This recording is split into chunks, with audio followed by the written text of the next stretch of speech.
Yeah, about So, 15, 20 years ago. so you was cataloging motherfuckers on based on the If you actions. would come The out to the action. movie, Yeah. yeah, if you would come out, then you was like me. You was trying to see who else was, Trying to see you what's know, up. yeah. You try to And build. family, At we that time, you live. try to build with people who are in that same type of community, who own it at that time. You know. Right, right. Good. We live right now. What's up, So, everybody? like the fuse.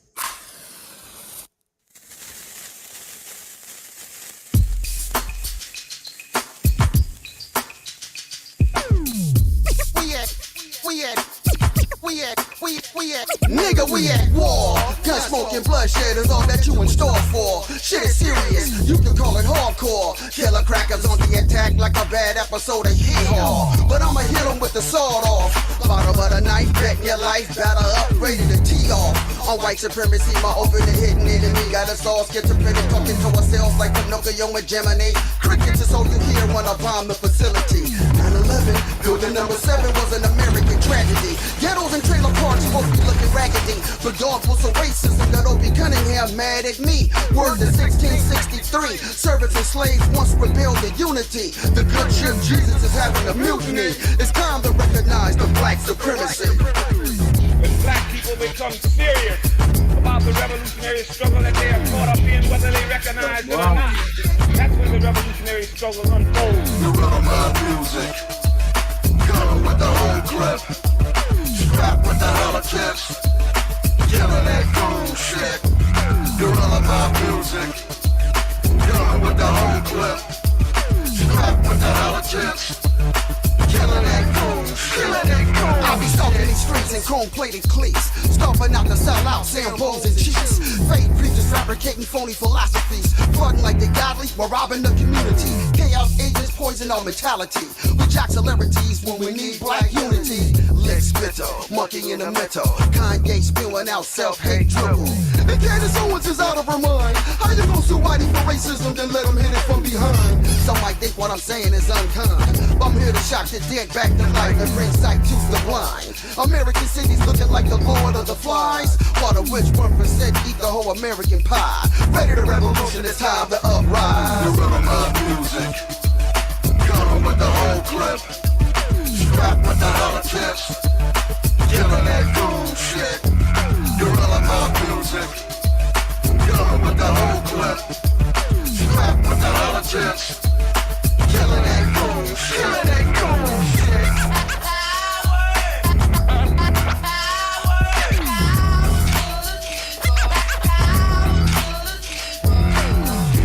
Ending, I'm going to end in the Swahili saying, it's Lasima Tusinda Bila Shaka, which means we shall conquer without a doubt. Black power.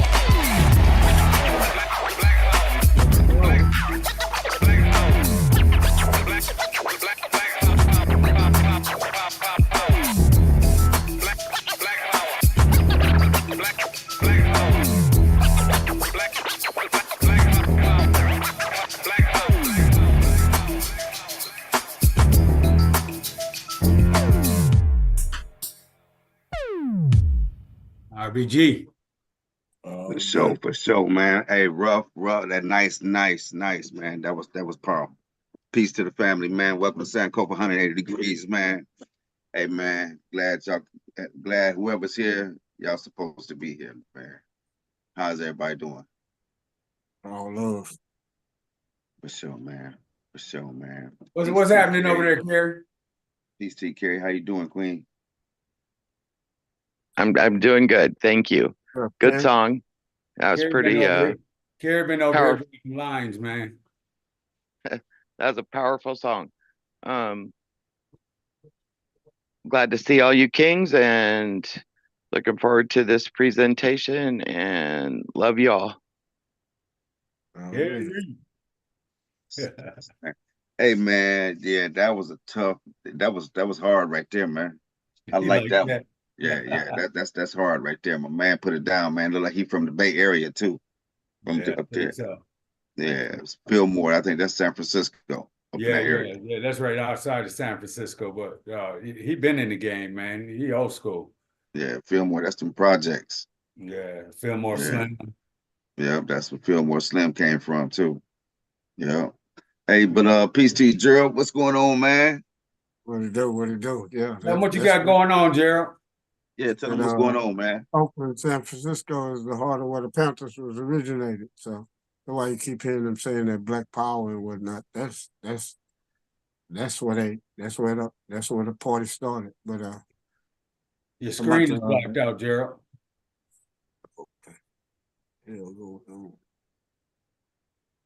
There's the king. I'm about to go up to the Shape Community Center here in Houston, Texas, dealing with the birthday celebration of Mumia Abu Jamal, who is a political prisoner from the original Black Panther parties. Got caught up in Philadelphia, and he been in jail for years, and wrote a lot of books. He used to have a lot of audios that people would play, dealing with his situation and trying to enlighten the people on what he had going on, what he was fighting for. But like I say, still one of the brothers that's still been locked up, and got his book, We Want Freedom. But that's where I'll be heading off to in about the next 10 minutes. I'm gonna be start heading that way, but for dealing with the honoring that brother for his service and sacrifice. So hearing that video and seeing talking about Black Power, and, you know what I'm saying? Right. Still representing. So Right. That's right. That's right. what we're about. Yeah. So power to the people, still to the people, free all political prisoners. And as he was saying, let's unite, let's build instead of destroy. Black power, black love. Right. Hey, send me a picture of that book, man, and then that dude's name, man, so I can jump into that. Okay, no problem. Yeah. Yeah, man. So listen, family, I just want to tell y'all, man, first Sunday every month, man, we had a children's book read, man. It's very, very important, man. We would love for you guys, everybody to join. Bring the grandkids, kids, nieces, nephews, bring the babies, man, so they can learn some of the black African history, man, that we got for them here. It's very important, man, that we keep our history, man, flowing, our real African history, and not to water down or to rewrite that they get ready to do right now, that they're doing right now. They're rewriting our history right now, face family. Hey, we got to change that, man. We can't let that happen, man. And so, one of the things that we do, man, is we do a children's book read every first Sunday every month. And the book reads are dealing with African centered thought, African situations, African people, kings, queens, real situations, real events, you know what I'm saying? Like real people, man. Like, so this is what we do, man. And it's very important that we get as many participants as possible, because this is our history, man. And once we lose it, it's gone, man. It's gonna be a debate, like it is with Kemet and Hebrew Israelites. It's gonna be a debate, man, when it should never be one. It should never be a debate. It should never be a discrepancy. It should never be no kind of question about what really happened in slavery and before slavery. Right? Before slavery, right? This is very important, man. Where we can, know that our history didn't start with slavery. We had a long, prosperous, vibrant history way before slavery. And this is what we're trying to show you guys. And if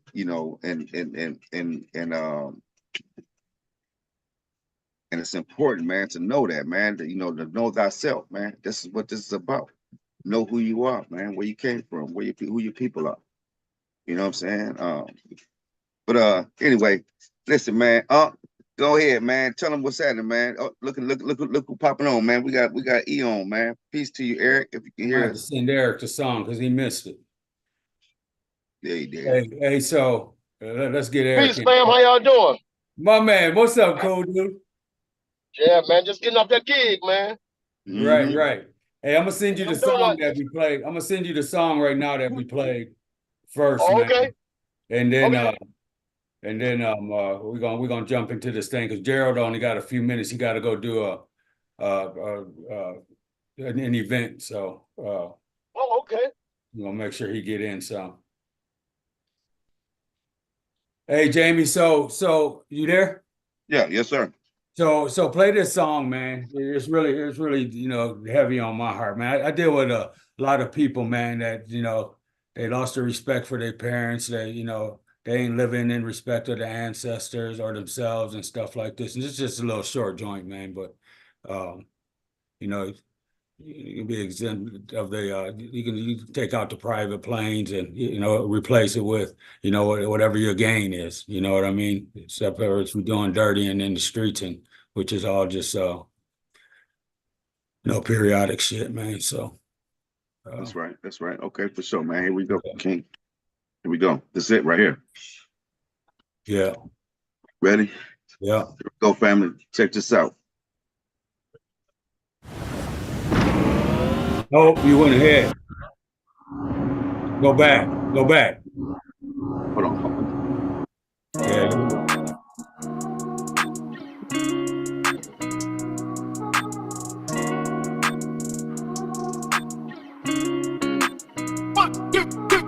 Top dog, flexing on these niggas, that's the same thing. Jealousy, see it from a mile away, a damn shame. Lend a hand, I just wanna know if I can get one back. Crazy how the ones you say you love talk behind your back. You ain't feeling me, but I ain't feeling that. I did what I could for all my niggas, I'm just speaking facts. Loyalty, that's a big old promise, can you promise me? Honestly, if we go our ways, would you be proud of me? Smoking on this weed to put my mind at ease. Real nigga, I'm gon' get it jumping just like 6 degrees. You is not a boss if you ain't serving needs. Lawyer fees, counting 5%, they getting racks from me. All the ones that left me stranded, they ain't even come back for me. Show them how to hustle, how to turn it up respectfully.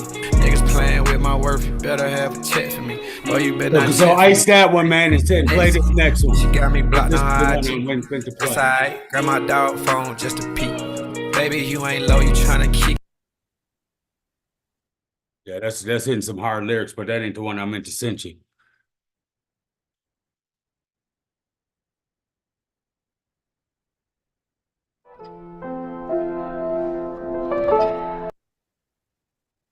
Yeah, that was it.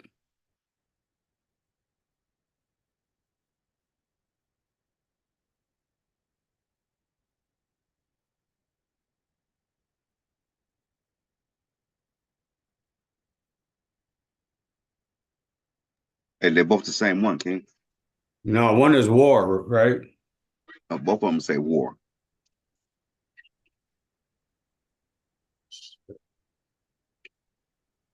My bad, man. I gotta get to that because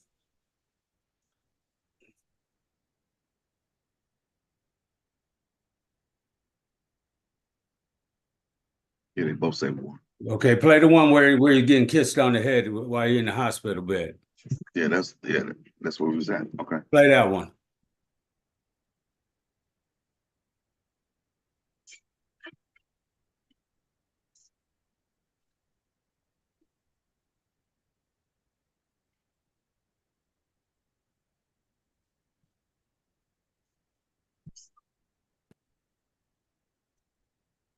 Yeah, that's it.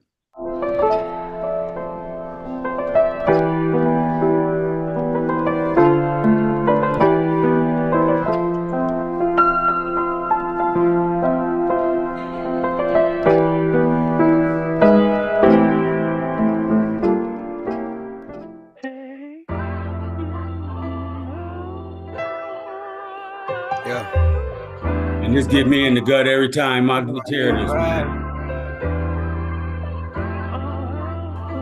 Mama, are you proud of me? Daddy, are you proud of me?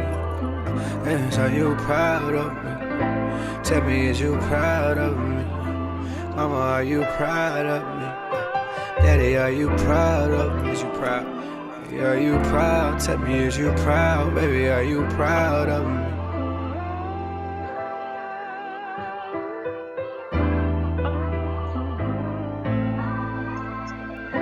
Look what your son became. Long time coming out, flying on private planes. Yo, love you, granny, I been missing you like yesterday. Wanna be legendary, there's a price to pay. I wish that you was here a lot more. I was hurting back then, I ain't hurting no more. In childhood, I was lost and I was angry. Just a reflection on my daddy, you can't blame me. Plenty of years, yeah, I felt I wasn't worthy. Put the pain inside the music, now I'm famous. Keep in mind, I never wanted to be famous. Don't let your mind get the best of you, that's dangerous. Still going, cause I want a lot more. Wipe your eye, what you crying for? Wipe your eye, what you crying for? Shit ain't been the same these days. I've been watching my back, cause these niggas want war. 1,000 bitches on tour. Screaming my name, wanna swim in my pain, but my heart's so sore. Rolled a eye up and out my mind in the clouds. Missing out Sharon, can you send down a few smiles? Missing Demi Rose, can you send down a few smiles? Missing Granddaddy, can you send down a few smiles? Oh, I know a lot of niggas doubted me. I just got one question, is you proud of me? Yeah, I did it. Mama, are you proud? Your son did it. Mama, are you proud of me? Daddy, are you proud of me? Proud, yeah. Parents, are you proud of me? Tell me, is you proud of me? That's all I want. Mama, are you proud of me? Daddy, are you proud of me? Are you proud? Tell me, is you proud? Baby, are you proud of me? Look what y'all create. Yo.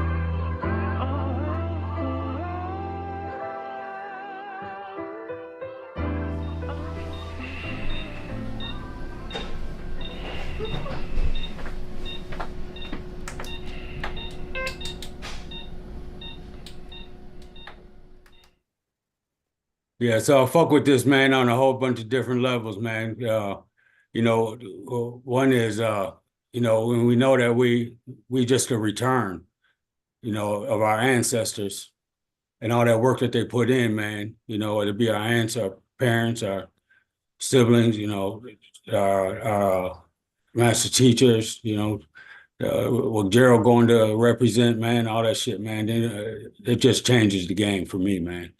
You know, so. I'm glad you guys let me play that.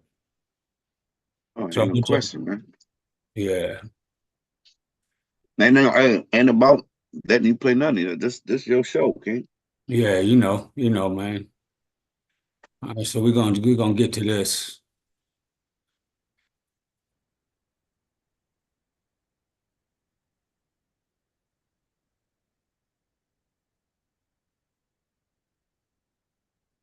And we can jump in anytime, man. And I'm gonna stop at a few points, but we can jump into it anytime and discuss.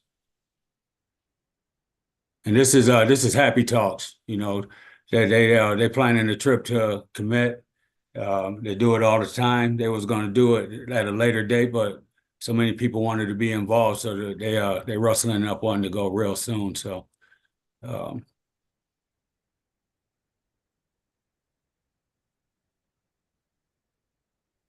they playing.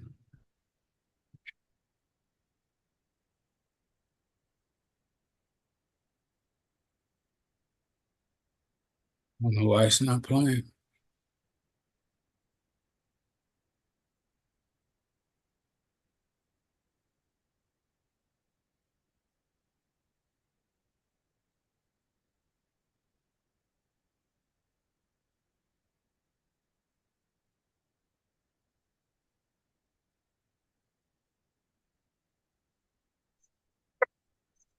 They say every time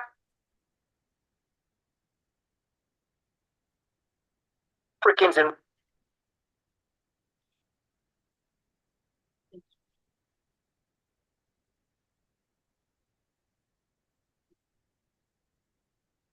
All right, family. And that's the last one. So listen, make sure iCatTours.com. It's $300 for a deposit. And you can, you can get started. And the weather will be great in November. Yes, Sean. Yes. Yes. So my man Sean Edwards, shout out to Sean. He was there with us a couple months ago. Yep. Also as well. Yep. Yep. All right. Okay. So here it is, family. Without any further ado, we're going to bring up Professor Kaba Kamene to discuss our topic tonight, taking a sense out of the effing nonsense. Peace, my brother Hotep. How are you doing today, sir? Peace to you, my brother Taki, and to my sister Felicia. It is a pleasure. It is an honor to be with you. And it's just been quite a situation going on. You know, I think about when I first went to Kamene in 1983. I was with Dr. Ben.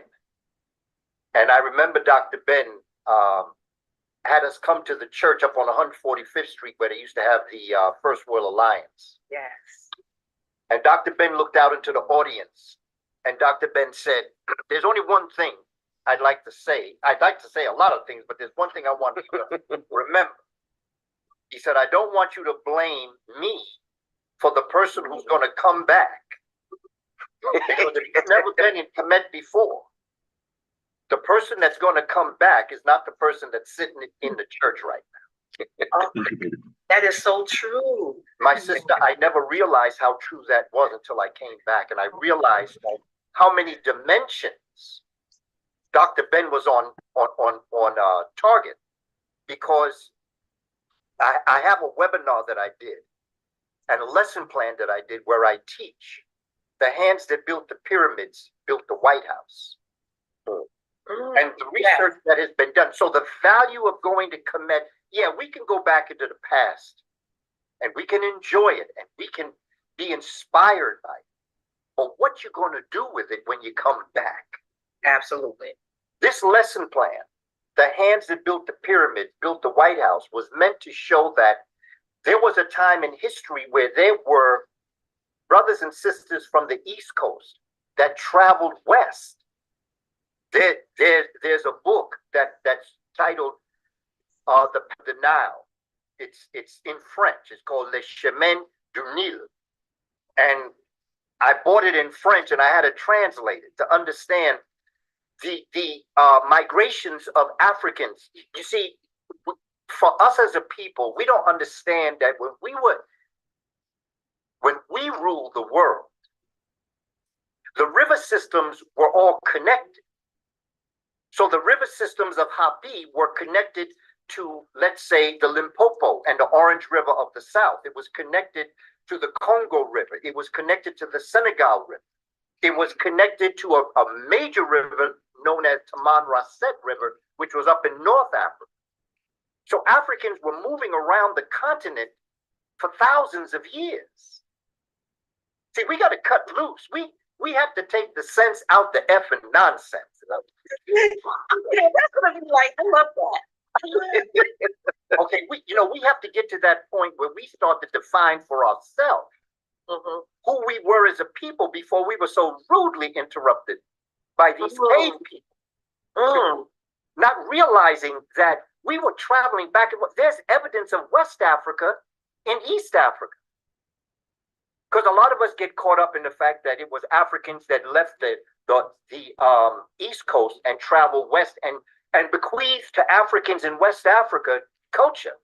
But they were already coming in contact with cultured Africans in Nigeria, in Ghana, in the places where we think there were no types of civilization.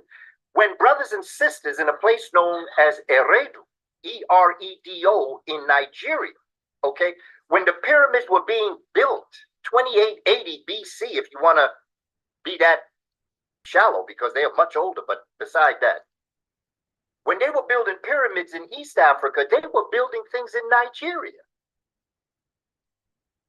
And it's important that we understand that there were movements of Africans that took their knowledge and wisdom from East Africa and traveled through Central Africa and over to West Africa, in North Africa, in South Africa. And so the hands that built the pyramids built the White House. Here in New York, black folk built Broadway. They built Wall Street. They built the Liberty area in Philadelphia. They built the South. The plantations, the houses of the plantations were built by black people who were their own masons. And so that we have to understand, when you go back to Kemet, it's like a slingshot.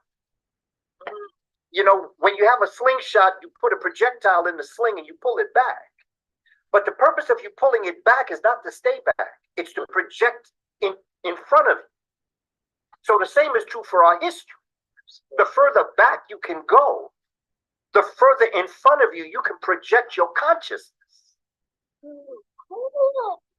So we have to understand why you're going back to Kemet, why you're going back to Hapi. You're going back so you can project yourself into the future of our planet. Not just to go back there, not just to celebrate the Meru or the pyramids, and it's not to build more pyramids in the United States. Our ancestors did it quite well back then. We don't have to do that again, but take that genius that built the pyramids and build up South Central Bronx, build up Brooklyn, build up Detroit, build up California, build up Arkansas, build up Tuskegee. Brother Kaba, I tell you, God, Felicia, she's about to say something. No, but wait, on that note, I am going to excuse myself from this conversation and I'm going to let you brothers talk, because I tell you one thing, I love this hearing brothers talk. I love seeing black men just talk and chat with each other. So I'm going to remove myself from this. I will be backstage, Kaba, and I'll see you before you roll out. But thank you so much. And family, I think everybody should put a number in the chat right now to see how many times Kaba says taking the effing sense out of nonsense. Let's everybody put a little wager on now, because I think it's gonna be like 10 times. I don't know, but I'm just saying. Put your number in the chat, and I will be backstage. Love you, Kaba. Peace, my sister. Peace. Hey, family, before we go any further, please like, comment, and share the video. Hey, that slingshot effect was tight, man.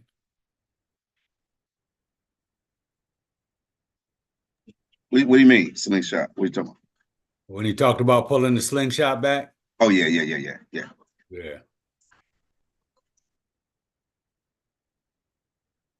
Damn, I can't get it started again.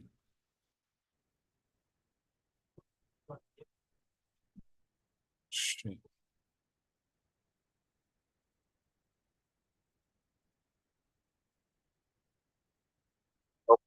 It's very important. I know it's kind of late. A lot of folks may not be on right now, but let's help get the word out to people. Like, comment, and share. Also, if you want to go ahead and show your love, your happy love and support, we got the Cash App going, the PayPal. But as I was saying, Brother Kaba, as we looked into the migration of people, that was really what inspired me to do Hapi, was the migration of Africans. When I looked at the migration between East and West and East Africa, that was the impetus for the project. And looking at things like the cultural confluences between the African cultures and how they inspired one another was a tremendous thing. Even the advent of Nile Valley culture itself, in the sense of the creation of the Sahara Desert, people migrating towards the river valley during that period, and creating high culture and civilization from that. So such an important part of just noting history, just how we moved back and forth throughout the continent and shared that information, even just dealing with each other in trade and other things that we were really getting into. It kind of sets the stage for, again, the economic landscape of Africa. So very, very important that you mentioned that. Absolutely, brother. And and the key is science. We're talking about my newest book, Carbon Before Melanin. But my thing has been, as I've gone through the educational system, having been a teacher in the New York City Board of Ed since 1979 to 2009, 31 years, 3 months and 15 days. One of the things I came to realize working with children is that their minds work. Children's minds work very scientific, because they're connecting neurons in their brain.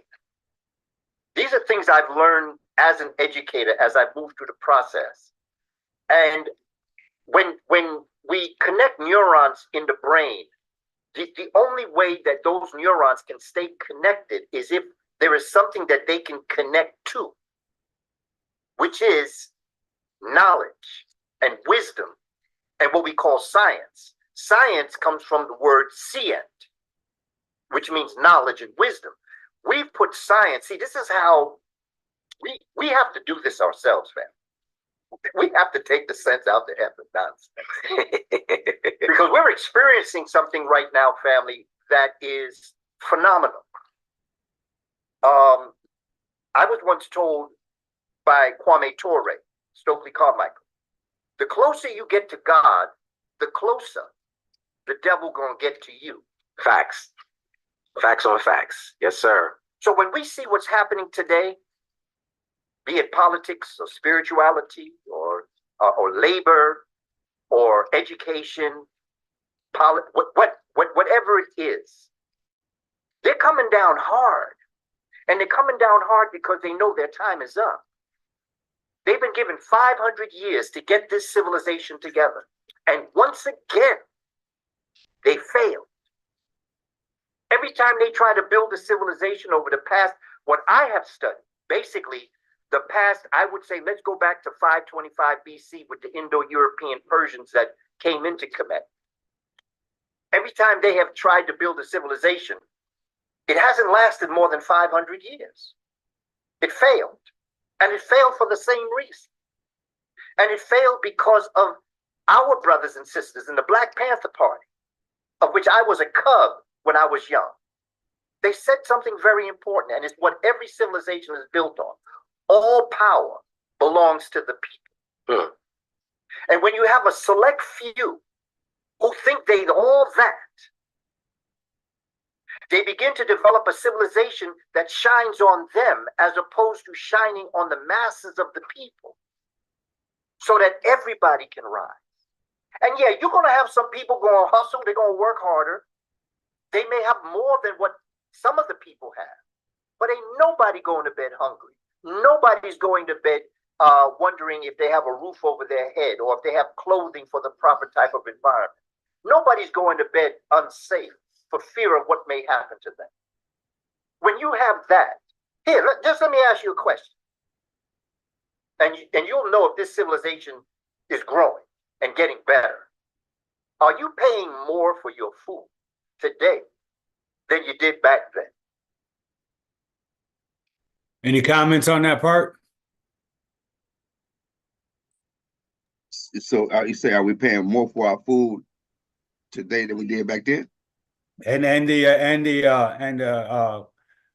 comment about, you know, none of the people going to bed hungry, uncovered, you know, stuff like that, and the stuff he talked about, the Black Panther Party and stuff like that.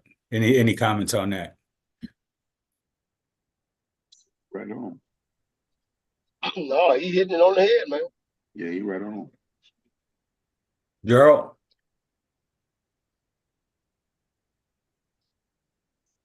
Gerald moving around. Okay.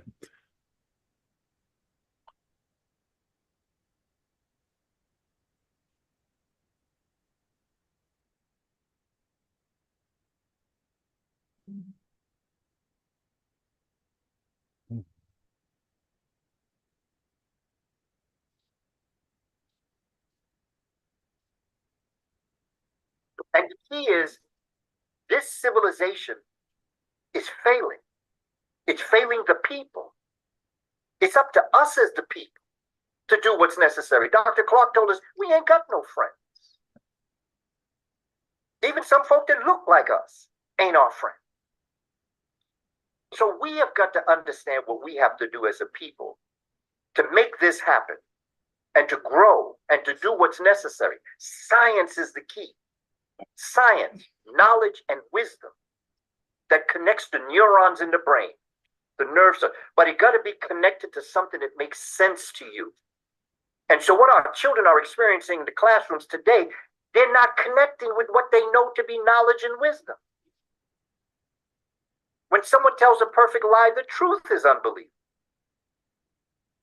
This is where we are as a civilization right now. We're looking at each other, knowing everybody lying, but we just getting along to go along. We are not taking the sense out the effort. So, Brother Kaba, you just actually opened the door for something, because we're going to have a real powerful, rich discussion tonight. We'll talk about so many different things. But one of the really important things I want to discuss with you is about this new book I'm hearing all about.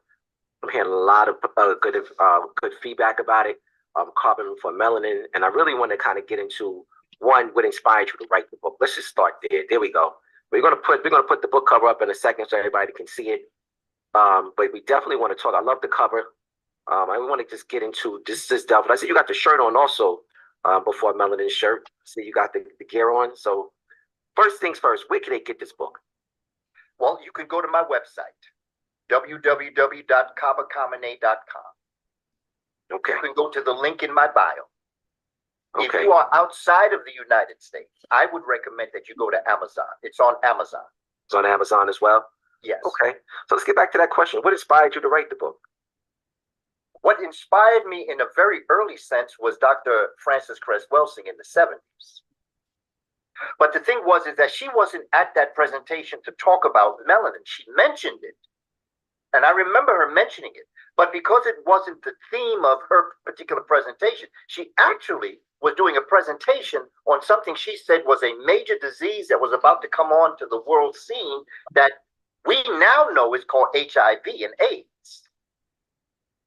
That's what she came to talk about this disease that was about to come. She was talking about that in the 70s. She mentioned melanin.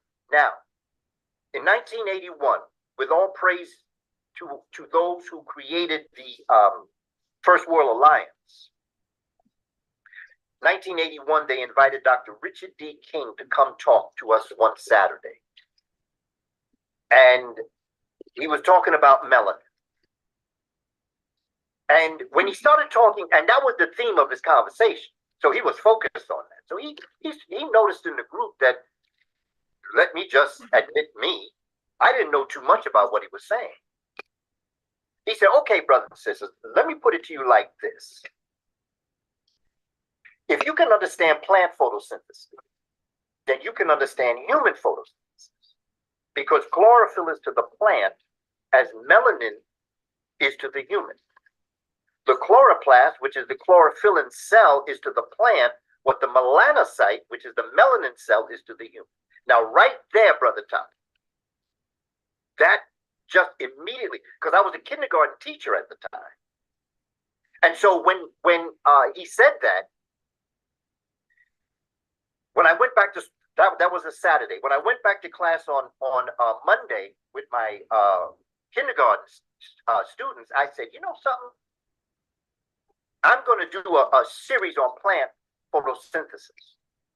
Because I had that Saturday, I had bought the Black Dot 1 and Black Dot 2, which was in Xerox form in the back of the church of First World Alliance where they had their presentation. But I put that away because that was heavy for me. I just zipped through that. I said, wait a minute, I got to put this aside. I got to get some more information on this. So I started plant photosynthesis with my students. And what I did was, in the back of my mind, I knew I was going to make a comparison once I went through the plant photosynthesis. So we got the milk cartons, and I came in and I brought some dirt and some seeds, and we did our little plant photosynthesis, and we put our creations that we had done on the windowsill. And then after I had mastered from another perspective plant photosynthesis, then is when I went to Black Dot 1 and Black Dot 2. This was before. Black Dot 1 and Black Dot 2 is now 2 chapters in Dr. King's book, The African Origins of Biological Psychiatry. As I went through, I was exposed to the work of people such as Professor Carol Barnes, who wrote Melanin, the Chemical Key to Black Greatness. I was exposed to other great scholars because, you see, Frammy, they're not going to teach you this. Understand that. And don't take it personal. Because if I was them, I wouldn't teach this to us either. This is the key to Black greatness. This is the key to rap music, to hip hop, to bebop. Right. This is the key that opens the door to your genius. Each and every one of you has a genius that you were born with. You were born to give this to us as a people. Every one of us has a divine gift. And when you find that divine gift, you automatically create loyalty to your people. But first to yourself. You love yourself. And when you love yourself and you have loyalty to yourself, you love your people, and then you have loyalty to your people, that's when you become sovereign. And that is when you're able, if I may say, to take the sense out the effing nonsense. Because this is nonsense. And so, in my book, I have a book list. And it's a book list that includes Dr. T. Owens Moore, who's written 3 books. His last book is called Pigment Power. It is, of course, The African Origins of Biological Psychiatry. Man, God, and Civilization by John G. Jackson. This is part of the book. The Chemical Key to Black Greatness. What Makes Black People Black by our brother, Dr. Ancestor, Laila Africa.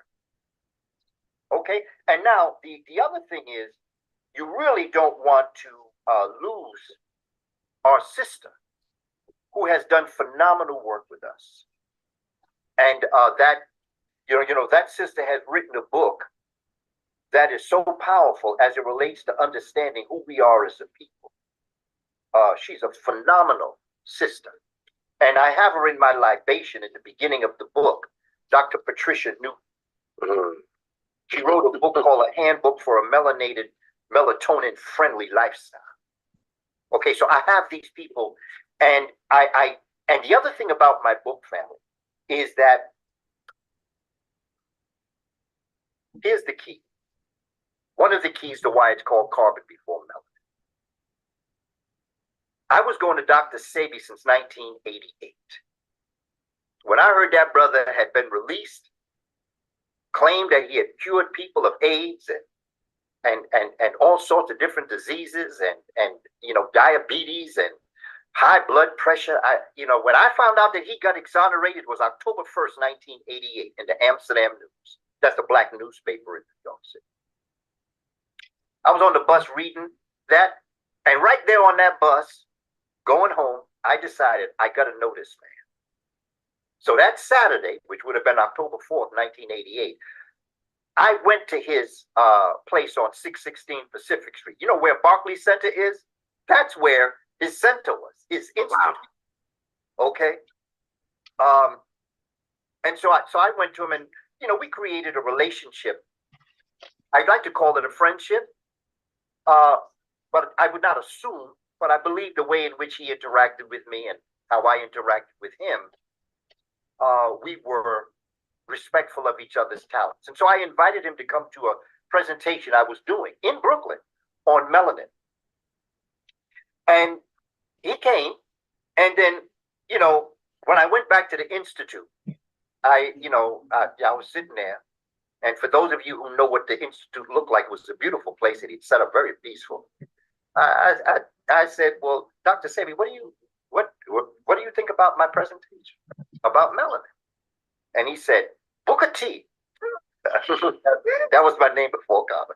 He said, Booker T, you're always talking about melanin. It's carbon before melanin.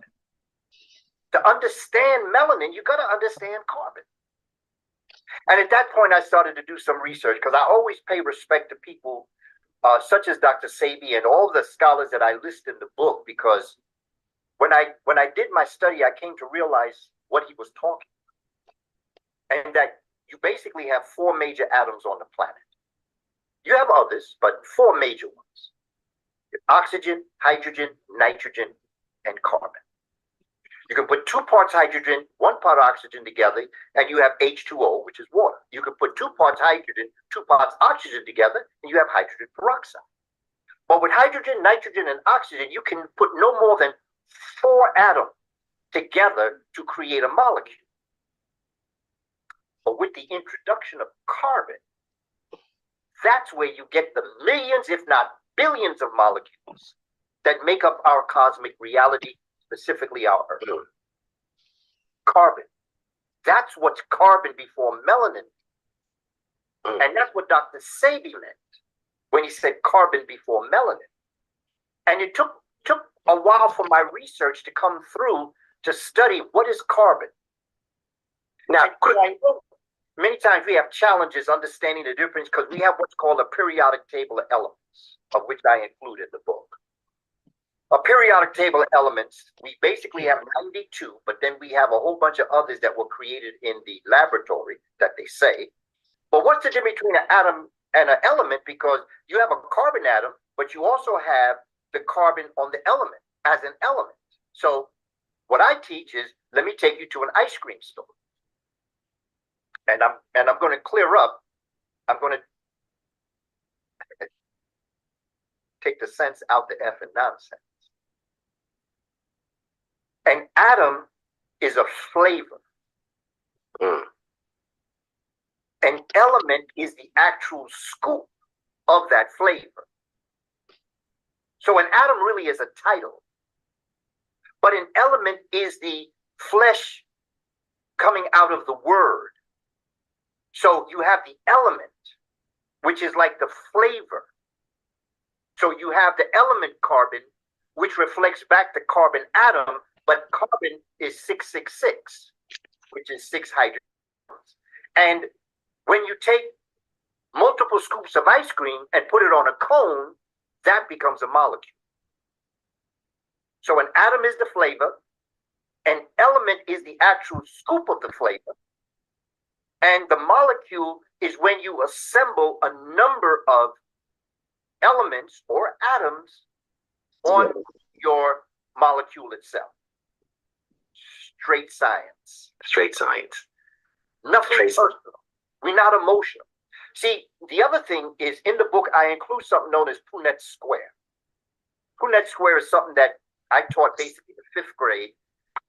You teach it in life history, which is like biology, zoology, things like that. And Punnett Square, see, we're not talking about, see, what has happened in the Western world is because of their insecurity, their deep sense of inferiority that Dr. Frances Cress Welsing talks about, you know, when she speaks, you know, of genetic annihilation. And their understanding that they're working themselves off of the life system. They create words like superior and inferior, good and bad, better or worse. But in science, you don't talk like that.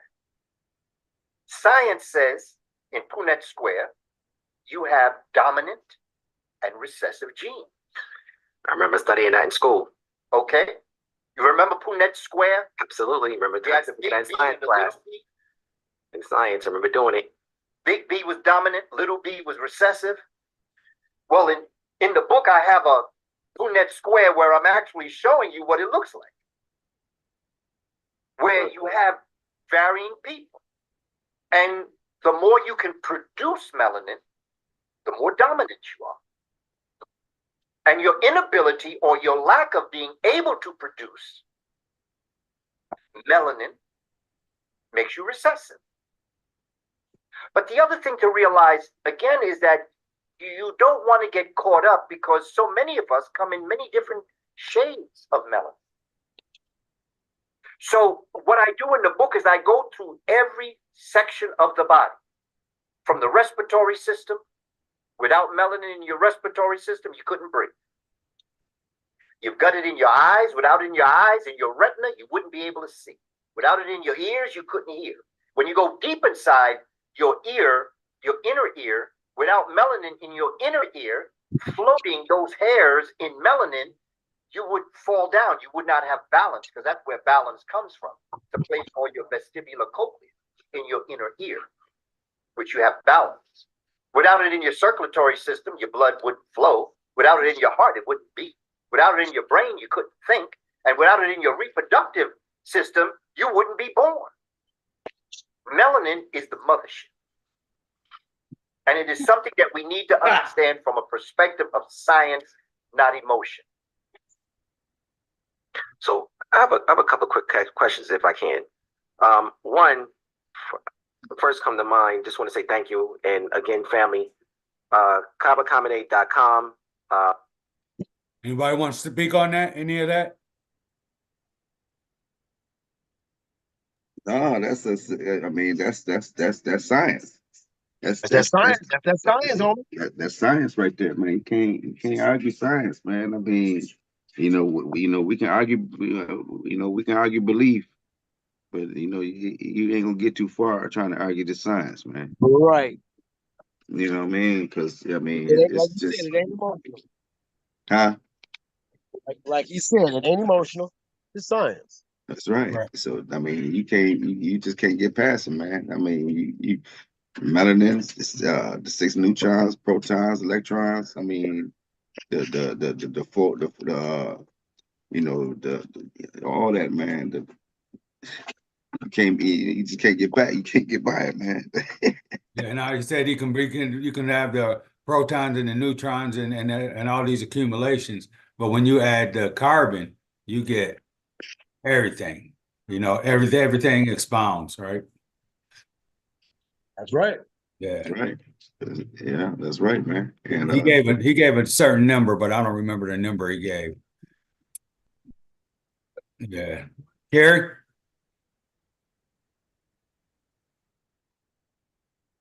Well, I'm learning. Makes sense to me. So, yep. Right. so the bottom line is everybody possess carbon. Everybody possess carbon. I mean, melanin. It's just some not as much as others. That's how that works. But everybody possesses it. Yeah, it's about to get better. Yeah. Now, let's not wait. Get a copy of this book now. As Professor Kaba Kamene was saying, this is pure science. It's not emotion. This is just science of the universe, science of who we are, science of our creator, all the sciences and every information that we need. We want to make sure we go out and support this and get this right away. One of the things I want to ask you, and I'm sure some people online and in the audience is probably thinking the same thing. So we need melanin to do all the things that you just listed. So is it safe to say that those who have a lack of melanin have some melanin in them? Everybody has melanin. And everybody is born in blackness. You see, the skin is only one aspect. It's part of what's called the integumentary system. Fingernails, toenails, your skin, everything on the outside is called it's part of your system known as the integumentary system. That is your skin. It's the largest organ on your body. All humans have melanin. There is only one race on the planet. I'm talking science now. There's no white race. There's no yellow race. There's only one race, and that's the human race. And it was born, first it was conceived, it was born, nurtured, sustained, educated, technologized, civilized in Africa. And when Africans got their show together, Dr. Clark said, then they took it on the road and they peopled the planet. And it was the short-statured people known as the Twa Mbuti, Khoisan people, that were the first family that came out of the Homo sapiens sapiens stage. When you go to Central and Southern Africa, particularly Central Africa, you have the Twa Mbuti, you have the Hutu people, and you have the Tutsi people. Now, to show you how long humans have been on the planet, you've got the Twa people that are sometimes 3'8". They're giants of 5'2". Then you have the Hutu people who are basically in the 5-foot area that goes up a little above 6 feet. And then you got the Tutsi people. Those are your Wilt Chamberlain. Those are your Kareem Abdul-Jabbars. Those are them 8-foot brothers and sisters. So and the Tutsi people came from the Twa people. Back in the day, the Tutsi people, out of respect for their Twa people, they used to enter the huts, the house, on their knees backwards. In Kemet, you know that the Twa people were considered to be the gods, the Neteru. Hey, I don't know how they was gonna enter them little small ass doors any other way anyway. You're right. That is You got a point. This is the representation of the Twa people. And so it becomes important that we understand even Kush Kemet must thank the Twa people, the Khoisan people of Southern Africa, for all that they have received. So when a person from Ireland marries somebody from Jamaica, that's not an interracial marriage. That's an intraracial marriage. It's an intercultural marriage. This is cold right here. So as we go through the book, as we go through our studies, knowledge and I know we want to accuse him of being Just I'm sorry. We can't gloss over that. We got to come back to that. What you just said. That because I'm sure that kind of went over a lot of people, and I just want to make sure we capture that information there. Brother Kaba and I apologize for that. You said it's not an interracial marriage. What did you call it? No, it's not inter, because inter means there's more than one. Inter means that the Jamaican belongs to a race, the Irish belong to a race. They don't. They belong to the same race, the human race. And what's the word that you use? What did you call it? Intra, which means within the race, but it's intercultural. Because Irish is a culture, Jamaican is a culture. It is intercultural, but it's intra-racial.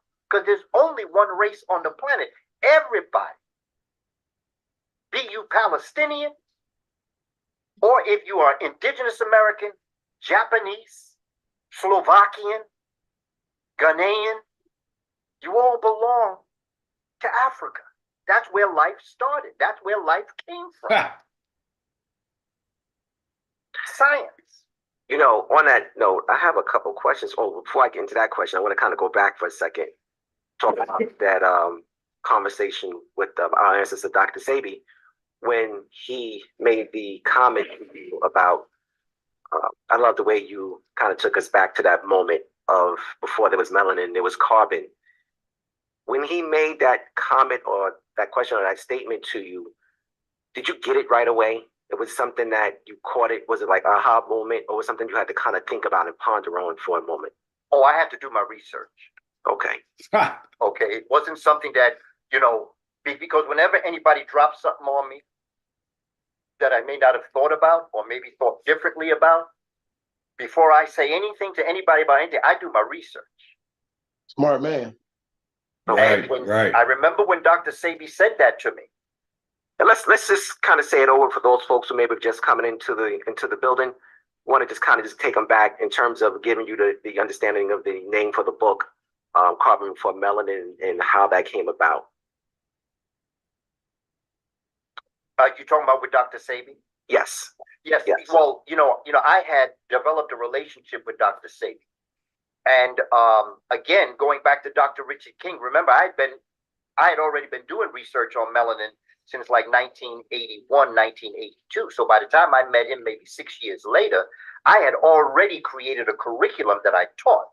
That's also in the book, because I put the curriculum as section 2 in the book to help us understand how do you teach this to children. Because you just can't teach it like that. You got to take it in steps, but you have to understand it first. So section 1 is an overview and a development and introduction to the many aspects to understand: the sun, the plants, the skin, neuromelanin, which is the first melanin. Everybody's born in black, Brother Taki. Everybody's born when your daddy's spermatozoon, singular for spermatozoa, which is plural, fertilized your mommy's egg. It became a zygote. Then through mitosis, it began to multiply. When it multiplied, it became a blastula, blastula. I'm a teacher, got to spell. Became a blastula. When it became a blastula, it was in 3 sections. You had the endoderm, the mesoderm was in the middle, and the ectoderm was on the inside. Okay, my bad. The endoderm was on the inside. The second layer around that was the mesoderm, and then the ectoderm was outside of that. The ectoderm, within 28 hours of the fetus being, let's say, conceived, it turns in the ectoderm, the outer turns in on itself, and that creates. And again, the book will explain it in more detail. I'm just going to break it to you so that you can understand it. That is where your brain, your spinal cord, your organs, your glands, your gastrointestinal tract, they're all born in that blackness. And then that's when the blastula attaches itself to mother's body and then starts the 10 months, because it's not 9 months, it's 10 months, 40 weeks of what we call ontogeny. O-N-T-O-G-E-N-Y, ontogeny, which is the 10 months of gestation of the fetus. Born in blackness, everybody born in black. I don't care who you are, where you are. I don't care what your cultural background is. You are born in blackness. You are black. The human family go from dark black to less black. The terms are not complexion or color. You don't have color. You don't have complexion. You have pigmentation or melanation.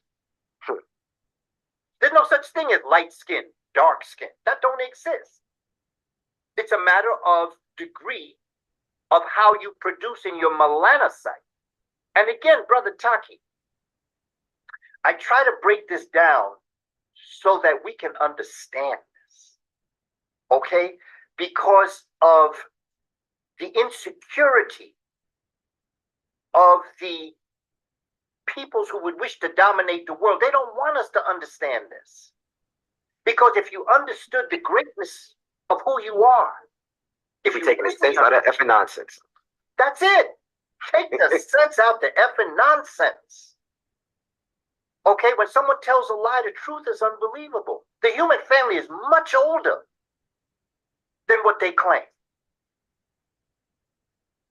The human family has achieved far more than what they claim. And the family that achieved it were all melanated people with kinky, nappy hair, wide nose, thick lip. The European, as we know him and her today, is no older than 8,000 years old. The Asian is even younger than that. And there's chapters in the book where I'm taking us through the process of understanding how the human family came into existence and how did we lose our pigmentation. I have a section on nappy, kinky hair. What makes hair nappy and kinky? When did it turn straight? And it's something that we have to understand as a people. We have to understand the role that it plays in all of our body systems. Excretory system that purges, digestives. And you know, the other interesting thing is that many of our body systems come in pairs. Like your circulatory and your respiratory is a pair. Your sensory system and your central nervous system is a pair. There is a relationship. Your muscular system and your skeletal system is a pair. Your hormonal system and your reproductive system are a pair. But they all work together to make all of the systems of the body work together. And what fuels it, what makes it happen, is melanin. Melanin. So, Dr. Sabi, carbon for melanin. We were about to touch on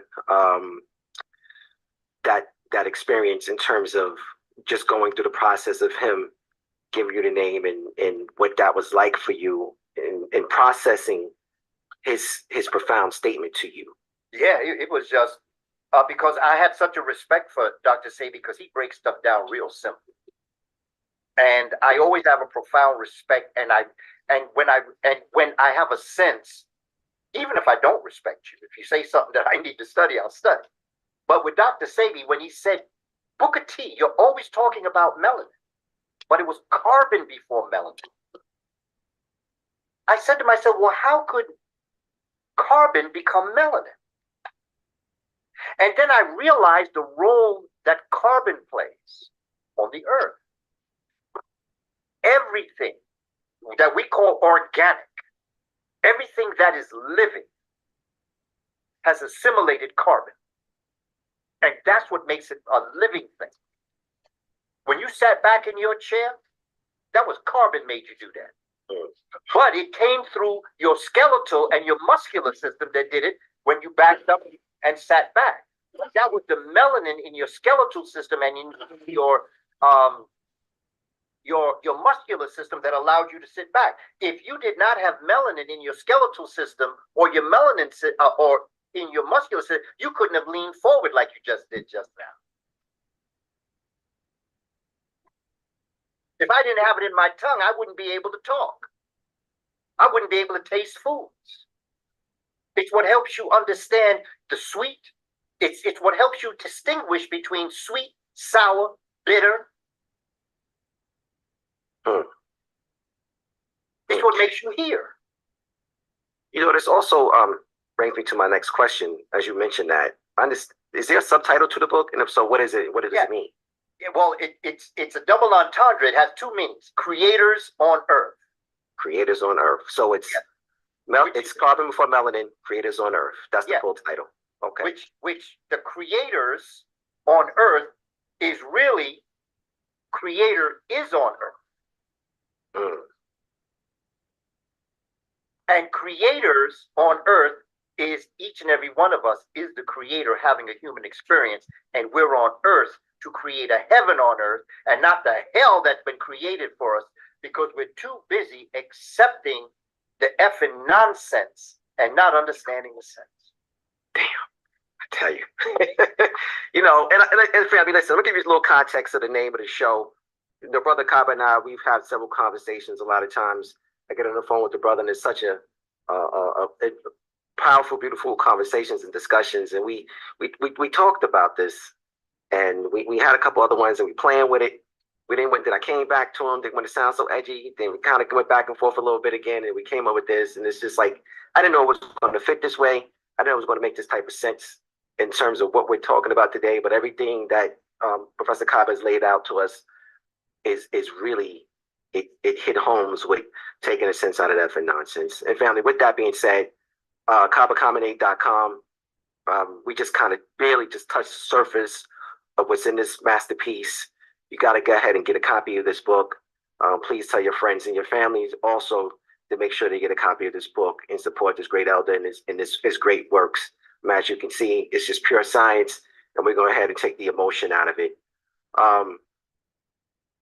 So, Professor Kaba, when we talk about, and I think some of these things, you know, the atoms and the molecules, and again, why melanin is so important.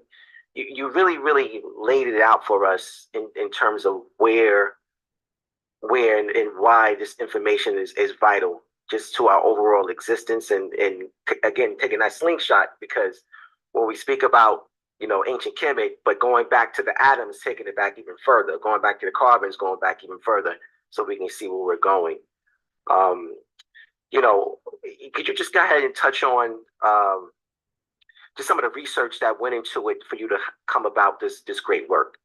Well, I have to say, this has been years of study. All of the books that I have produced. First, William Leo Hansberry, who is subtitled The Architect of the African Studies Program in America. He was the first person in 1923 to produce 3 classes on Africa in any accredited college.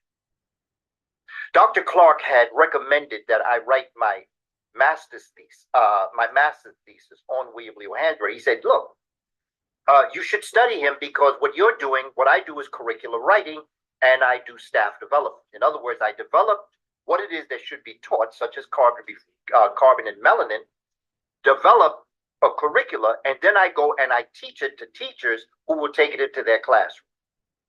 Okay. Whenever we as an African people embark on something, we always embark on it on a level that we include our ancestors. And I felt that before I started writing my books, I was going to do an intellectual libation. And that intellectual libation took both of my master's theses, the one in history and the one in education administration, and I combined it in honoring this great man, Professor William Leo Hansberry. If you're into Black studies, if you've developed a Black studies program and you don't know who William Leo Hansberry is, it's like thinking you know your family and you don't know who your great-granddad is or your great-grandma, okay? You don't know your family if you can't go back that far. You just know your present family. But you don't know the grounding. Everybody, either indirectly or directly, even in parts of Africa, in Europe, that teaches African history, has been impacted by this great man, Professor William Leo Hansberry, uncle to the great writer Lorraine Hansberry. The second book I wrote was Spirituality Before Religions, because the book I wanted to write was Shabaka Stone. But Shabaka Stone was a book that I was first introduced to by George G.M. James. My mother really gave me a Xerox copy before it was reproduced in '76 on Stolen Legacy by George G.M. James. And when you get to page 139 to 151, he has a chapter titled The Memphite Theology. And that chapter just blew my mind, because I was interested in astronomy. And so when I read that, I said, I have to write a book on that. But before I wrote Shabaka Stone, I wrote Spirituality Before Religion. Spirituality is unseen science, and science is seen spirituality. So that our community, Brother Taki, and to my sister Felicia, and to the family that's with us tonight, could understand what I was about to tell them in Shabaka Stone. Because I felt that there were things that needed to be expressed in the writings of our ancestors, in the Memphite theology, in the pyramid text, in the coffin text, the Book of the Coming Forth Today by Night, the Aten text, and Shabaka Stone. There were things needed to be said. I needed to back them up. You know, like when you take a course in algebra, you take pre-algebra. When you take a writing class, sometimes you take a pre-writing. It's like a prerequisite to understand what you're actually going to experience when you take the class, which was Shabaka Stone. But then I was so impacted by it, I said, if this is what Shabaka Stone did to me when I was in my 20s, imagine if I could get it to the children. And so I wrote a book, Shabaka Stone for Children. And what's wonderful about this is that I give credit to Michael Markman, and my son Harun Nasset, and my sister Kashay, and my wife Shari. She did the cover art. She did a lot of different things. Now, I also do artwork, so on the back I have a picture because I carved it on leather. Wait a minute. So we gotta hold on for just a quick second. I told you we was gonna take the sense out the effing nonsense. Yeah, man. So wait. First thing, that book, because a lot of people probably want to get that book for their children. Where's it available? On your website as well? Yes, it's on my all my books are on my website. All of my books are in the link in my bio on Instagram. And if you're out of the country, I recommend that you get it from Amazon, because the price that it would cost for me to send it to is more than the book itself. Right. And that particular book, what age group is it for? This book is written so that parents can read it to a child of any age. But if you want, but you see, the thing about some adults have told me that they really appreciate the book because it's all visual. So that book is on Amazon, and it's a paperback for $21. That's a good price for it. That's good.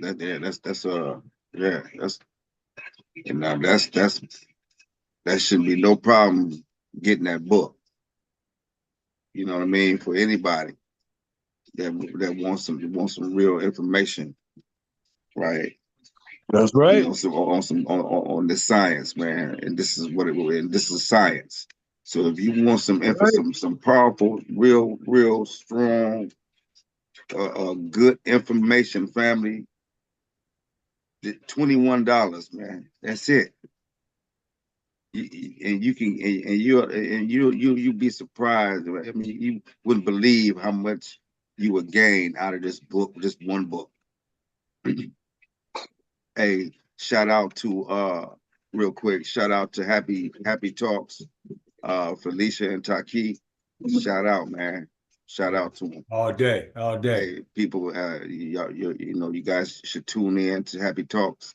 They have some really good shows, man. My bad. Go ahead, fam. Yeah, Eric, you was gonna say something? Oh, no. I don't know. I was just piggybacking on whatever somebody else said, but that's a good book. Good book to have. And like you said, that's a good price too. Right.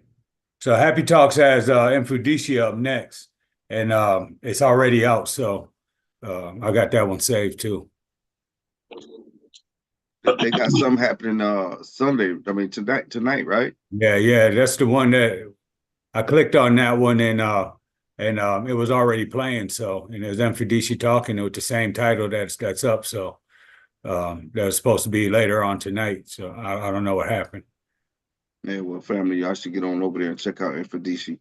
Hey, another powerful brother, man. Another master teacher right there. Right. Good. Yes, sir. I took some of the words, but I created visuals for our people to be able to understand the genius of our people and how they were able to take this. But you see, I have to take today's world that we're living in and then break it down into visuals that I know of today. For instance, you know, the idea of all the males were frogs and all the females were snakes, cobras, irta, and the frogs were male. This is But called. why frogs being male? What does a frog do? What does it represent in nature? And then you ask yourself, well, why did we have to dissect a frog in biology class? And then what you understand is that the frog's central nervous system is identical to the human nervous system. And what the frog represents is human metamorphosis. It goes through basically 16 weeks from a tadpole, and then it begins to grow out of the tadpole into a frog. And the last 2 weeks, it loses its tail. And that's how we came into existence, because we all have a tail. It's a coccyx tail. We sit on it all the time. It's called a coccyx bone.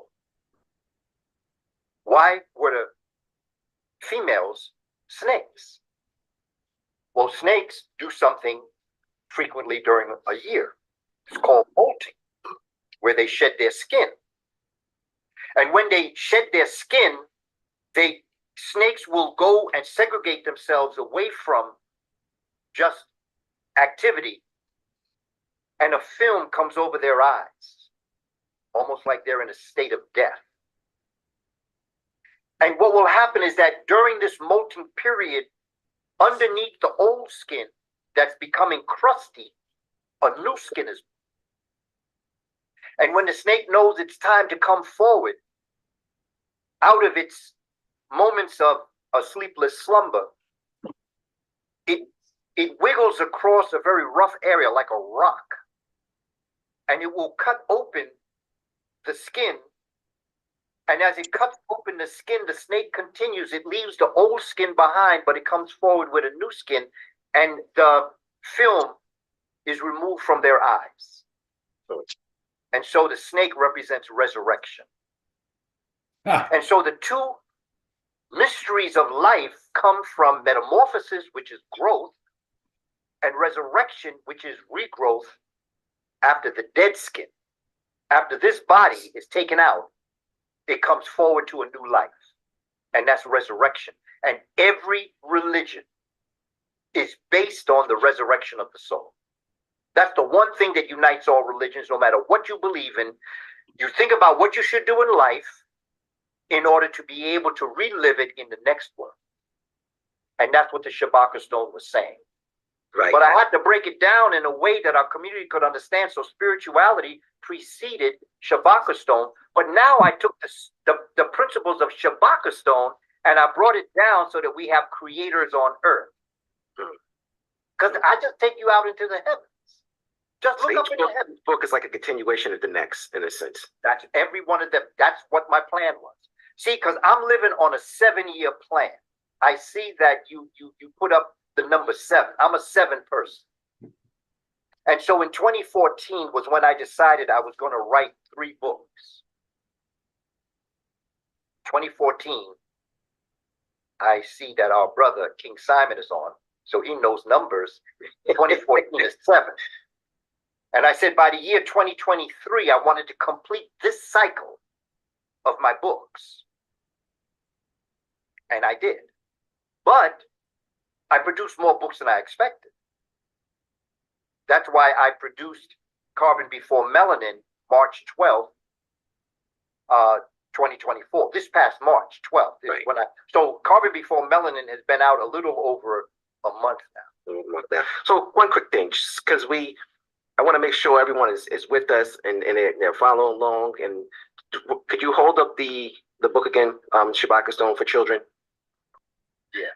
And as you hold it up, could you just give us a brief explanation of what the Shabaka Stone is for the family members that do not know, not aware of what it is? This is what I said on the back of the book.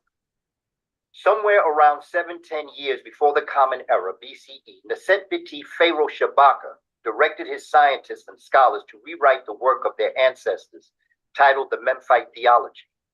This ancient creation story was written on either papyrus or leather and had been damaged by time and climate.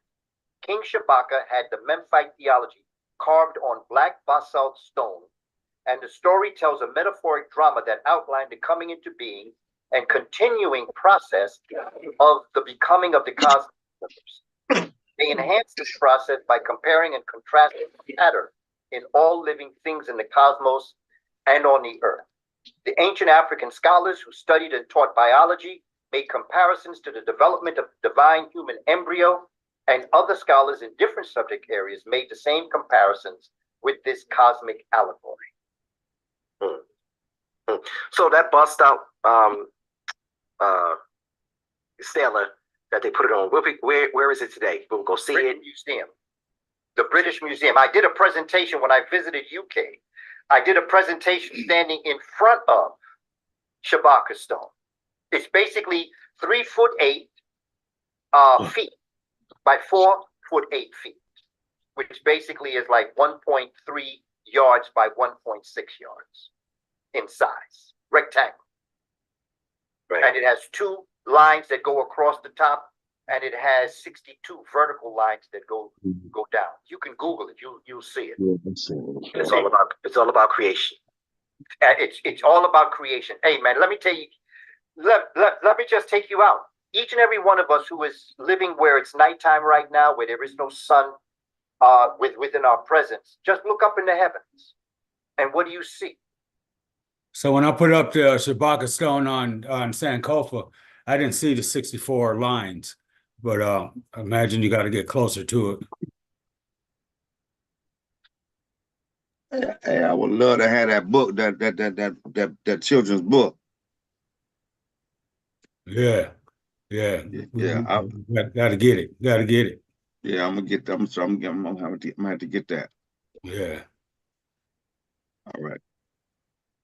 You see illuminating stars in blackness, but what are those illuminating stars? Dr. Richard King teaches us that they are the result of what's called nanodiamonds. Nano in front of a word means 1/billionth of anything. Nanodiamonds, really tiny little things that are forced in on itself. They forced in. I'm talking about you're up in the heavens now. They're forced in. The black matter is pushed in by dark energy. Because everything is melanin. But one is energy. There we go. Okay, there they go. That's Shabaka Stone there. You have dark energy. You have dark matter. They're So if you look close, you can see the 64 lines he's talking about. All right. I don't know. I can't. I mean, I can see something that look like it should be there. Yeah, you can see that them carvings across the top there. Yeah, I see them across the And top. then you see the ones going down. I think it starts over here more. Can you see my mouse? Yeah, I can see it. I can see Yeah, you, bro. so you can see, you know. Yeah, I can see some outlines of some lines there. Yeah, I Yeah, can see outlines of something going from the top to the bottom. right. Yeah. And then there's one. Then there's a something going Going across the across. top. Okay. Yeah, I didn't see that at first. Yeah, okay. I Yeah, wonder. I think he got this in his that book that I have of his. I think he has a picture of that there. I'm gonna look at it again. yeah, yeah. So I can see what I didn't see in the first place. So, okay, good. Yeah. Yeah. There is this dark matter that's being pushed in on itself. And when there is no more space in that being pushed in, it implodes. And that is the birth of a star. Stars are crystallized blackness. Right. Just like diamonds are crystallized blackness. That's what diamonds are. Diamonds is blackness, coal, being pushed in under the earth so tight, so hard, that it transforms and crystallizes into a diamond. Black folk have been put under pressure these past 400, if not more years, by the Ma'afa. Pushed in, pushed in. We are diamonds in the rough. We are blackness that's been put under pressure. And it's time that we rise. You know, Brother Kaba, you just had the perfect segue for another topic I wanted to get into tonight. There's so much going on around the world today. And before we move on, family, please make sure you go ahead and get a copy of this book, Kamene.com, Carbon and Before Melanin. The creators, let me say the subtitle again. The creators on Earth. The creators on Earth. Carbon Before Melanin, the creators on Earth. All right, creators on Earth. Got to go ahead and get a copy of this book, Kamene.com. But you just made something about Black folks being put under pressure. And, you know, we have a situation right now going on in Haiti and elsewhere, you know, around the globe. But that's such a hot spot right now. We've had Professor Smalls as a Danto, to your recommendation. Thank you so much for that, suggesting that beautiful sister come on Hapi Talks and discuss that with us, as well as Professor Bayana Bello, who's always a part of the Hapi family. We love her so much. But I just wanted to get your thoughts on what's going on right now and how you feel about it and how we can rise up out of that situation. The first thing that I do when it deals with Haiti, I see them as a beacon for our future. Our brothers and sisters in Haiti, I got nothing but love, respect. I honor them for what they have had to go through and what they have done. They are a beacon for us.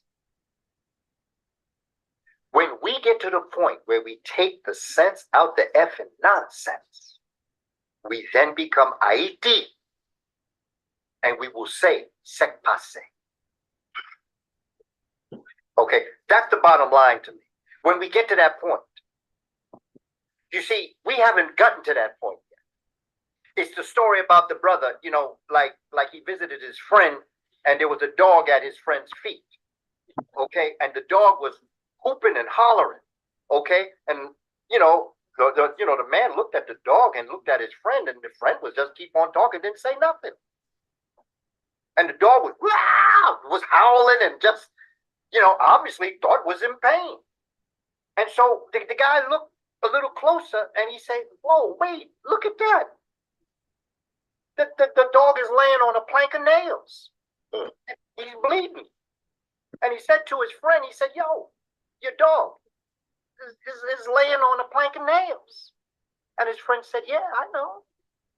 When he gets tired of laying on the nails, he'll get up." So my point is, when we gonna get up off this plank of nails?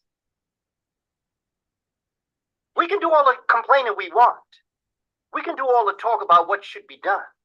It ain't gonna be done unless you do it. It ain't gonna be done unless you support Hapi Film. It's not gonna happen unless you support the scholars like James Smalls. Okay, no scholar has to tell you they need finances. They need finances. That's what helped them do what they do. I watched Dr. Ben. Nobody should have to go through what Dr. Ben went through for what he did for us. If you take brothers and sisters to Kamene, remember what Dr. Ben did. Dr. Ben did this for years. This brother was talking about he couldn't even get into the hotel. He had to sleep with the crocodiles on the banks of Hapi sometime. Dr. Ben broke all the rules.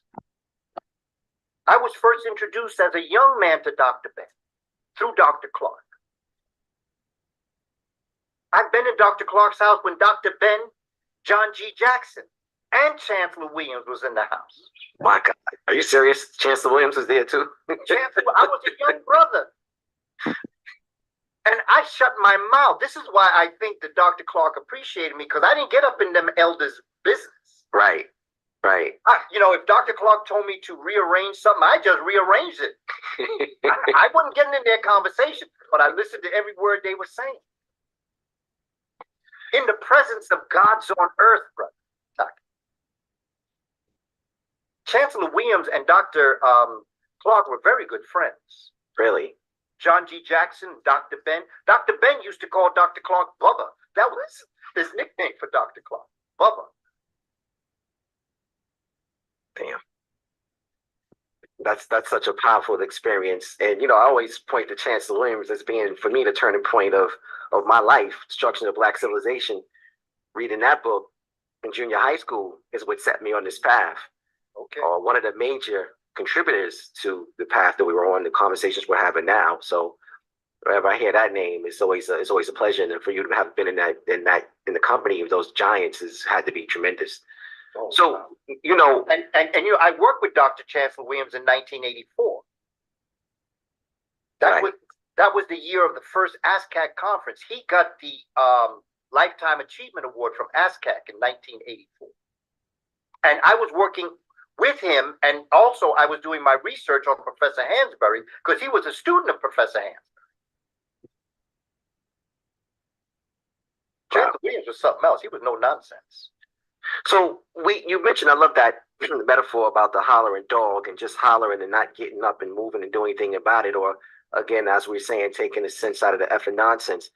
When we think of Haiti and what's going on, what are some of the things that can be done to get us out of that situation? I mean, is the UN involved in this? Is the US involved? Like, what's going on down there from your perspective? It is, for me, from my perspective, the first thing is to recognize the greatness of the people of IED. And then go to people like Dr. Bello and to Zili Danto and find out how we can support what it is that they're doing. What's the best way that we can do that? Because everybody, from the earthquakes on, everybody's trying to make money on IED.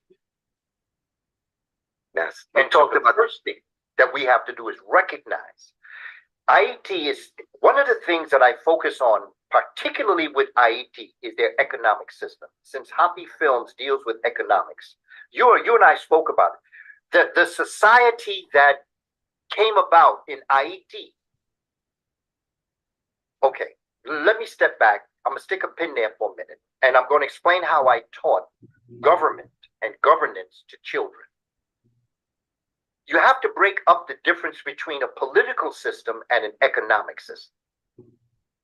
So I draw a box and I put a cross in between so that there's 4 sections. Like a Punnett Square. Like Punnett Square. On one side, I have the political system, and on the other side, I have the economic system. Okay. The political system is democracy. Okay. Democratia, which means people power. Republica means for the people. And neither of them groups do that. Okay, so let's take the sense out the effing nonsense here. And just realize this. A democracy is where the people have the power. And the economic system that we have today is called capitalism. The political system is democracy. The economic system is capitalism. Then you have the political system that's called communism. And the economic system is socialism. Now let's take some sense out of this effing nonsense. IT developed a democratic socialist state run by the people for the people, which is socialism, means society, social. Okay, but when the Indo-European got a sense of it, or the European got a sense of it, they broke it up in ridiculous terms. Communism means community. How could that be bad? And when you look at Russia and China, they're not communists. They live just like the so-called capitalists, economically. Everybody on top making all that money. Facts. Okay, so they're not oligarchs, the rich Chinese billionaires, absolutely. Absolutely. So they're nonsense. But what Africans did in IT is they broke that and they created a democratic, for the people, socialism where the wealth. See, economy does not mean money. Economy echo comes from the Greek word oikos, O-I-K-O-S, and that means community or home. And nomi is basically to know your wealth. Your wealth is the land. Your wealth will always be the land. And so economy means to know the land. And so what they set up was a natural basis for an economic system that served the people. So 25% of what you, let's say 100%, how much you make for a year. I mean, the other day was when we had to pay the taxes. Okay. So the way you pay taxes in ID was 25% of everything that you made, you keep. It's yours. 25% of what you made goes to the government, which takes care of your education, it takes care of your medical needs, it takes care of everything that you need in your life. Sanitation, everything.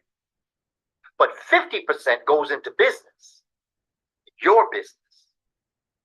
So if you were a mason, 50% of your money went back into your masonry. If you were a teacher, 50% went back into your teaching. If you were a farmer, 50% went back into your farms. If you were a doctor, 50% went back. It didn't go to somebody else for them to give your money away to somebody that's friends with them. And so what they developed was a system where farmers did better, doctors did better, dentists did better. Whatever you were doing, 50% of your wealth went back to your business. You could not necessarily account and put that in your 25% of your personal wealth.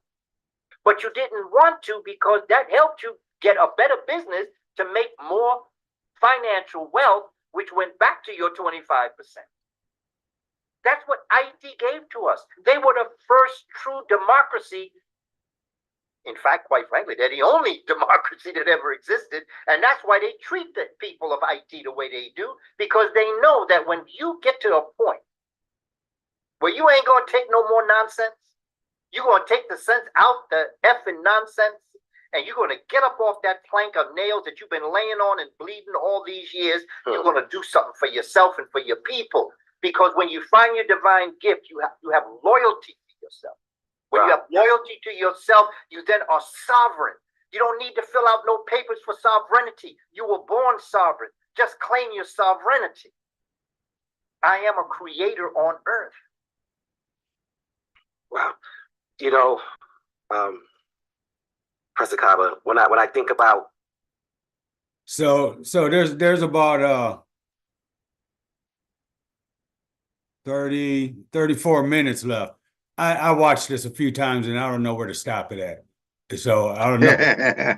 I don't know if you guys want to watch the rest or you want to you brought to rest on your own, brought to rest on this session, or if you want to keep going. It ain't number 30-something more minutes. I mean, all right, might as well keep it rolling. Eric, you with that? I'm down. Excuse me. Okay. Yeah, I'm good. Gary, Okay. you all right? You all right Eric? with that? I am. Okay. Okay. All right. Let's see. Hey, let's let it roll, Key. I mean, that's All right. yeah. The first true and only, I should say, democratic state, Haiti. One of the things that first come to mind is the brother Jean-Jacques Dessalines, not only being a military genius, but also being a genius in many other ways. Should he be looked upon as a hero to the extended Black family, and not just the people of Haiti? And how should we embrace him in Black history and Black culture? Because it seems like he's not a figure that's known well enough to Black people throughout the diaspora. Nebu Africa. That's a term given to me by my brother Baba Heru. Nebu Africa. Nebu means all. All. Okay, Af is the flesh, the organic carbon that creates the flesh. Ra is the light and heat energy from the sun. And Ka is the spirit. Many people call it Pan-African. I don't use Pan-African. Baba Heru instructs us that that's a Roman term. Pan meaning all. So I'm taking the sense out the F and nonsense, and I'm changing the way in which I even look at how I would look at Dessalines, or to Toussaint, or to Don Pedro Albizu Campos from Puerto Rico, or Marcus Garvey from Jamaica, or Booker T. Washington, or W.E.B. Du Bois. We are all one people. Let's stop this effing nonsense by separating ourselves. Dessalines, Jean-Jacques was a genius. Shaka Zulu, Bambata, they're my family. Kwame Nkrumah is my family. I don't distinguish family. We got to stop this. We got to stop fighting amongst ourselves. Everywhere that I trace our history going back to Kamene, during the 5th and 6th dynasty in Kamene, we got too cute with ourselves. And we began to fight amongst each other. And when we fought against each other, we allowed the Haibris to come across. Haibri means, in the Kemetic language, the ones who crossed over. There's a book, Kemet and the African Worldview. Read the chapter by Yosef Ben Levi on this subject. This was the, this book came from the presentations that were done at the first ASCAC conference that Dr. Chancellor Williams received the award. And so, you know, we have to subject. This was the, this book came from the presentations that were done at the first ASCAC conference. Is my family. Sorry, I had to go back and get this I name. don't distinguish family. We got to stop this. We got to stop fighting amongst ourselves. Everywhere that I trace our history going back to Kamene, during the 5th and 6th dynasty in Kamene, we got too cute with ourselves. And we began to fight amongst each other. And when we fought against each other, we allowed the Haibris to come across. Haibri means, in the Kemetic language, the ones who crossed over. There's a book, Kemet and the African Worldview. Read the chapter by Yosef Ben Levi on this subject. This was the, this book came from the presentations that were done at the first ASCAC conference that Dr. Chancellor Williams received the award. And so, you know, we have to move away from fighting ourselves. When we started fighting amongst ourselves, we let people slip in to Kamene. When you look at the stores, The Moors at the end in 1492, Bo Abdil actually was fighting with his own family. When you look at the Punic Wars, you know, and the great warrior that came out of that, they were fighting amongst ourselves. Between Tunis, the government of Tunis would not support the brother that took the Africans across the Alps on an elephant. And they stranded him there. And then he was overcome. And that's what allowed the other folk, the Numidians from Morocco. That's who it is, Hannibal? You talking about Hannibal? Yeah. Who were being mistreated by the Carthaginians. The Numidians sided with the Romans, and it was that coming together of African Numidians with the Romans that defeated the Carthaginians in the Punic War. We're fighting amongst ourselves.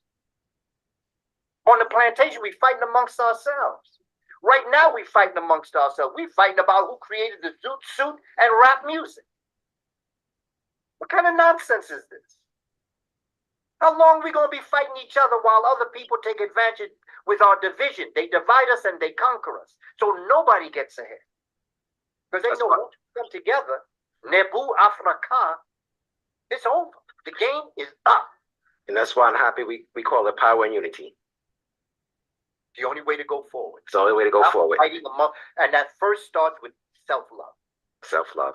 You know, Brother Kaba, this kind of, again, as we kind of move on in this discussion, fighting amongst ourselves. And this is something, a topic that can be a little,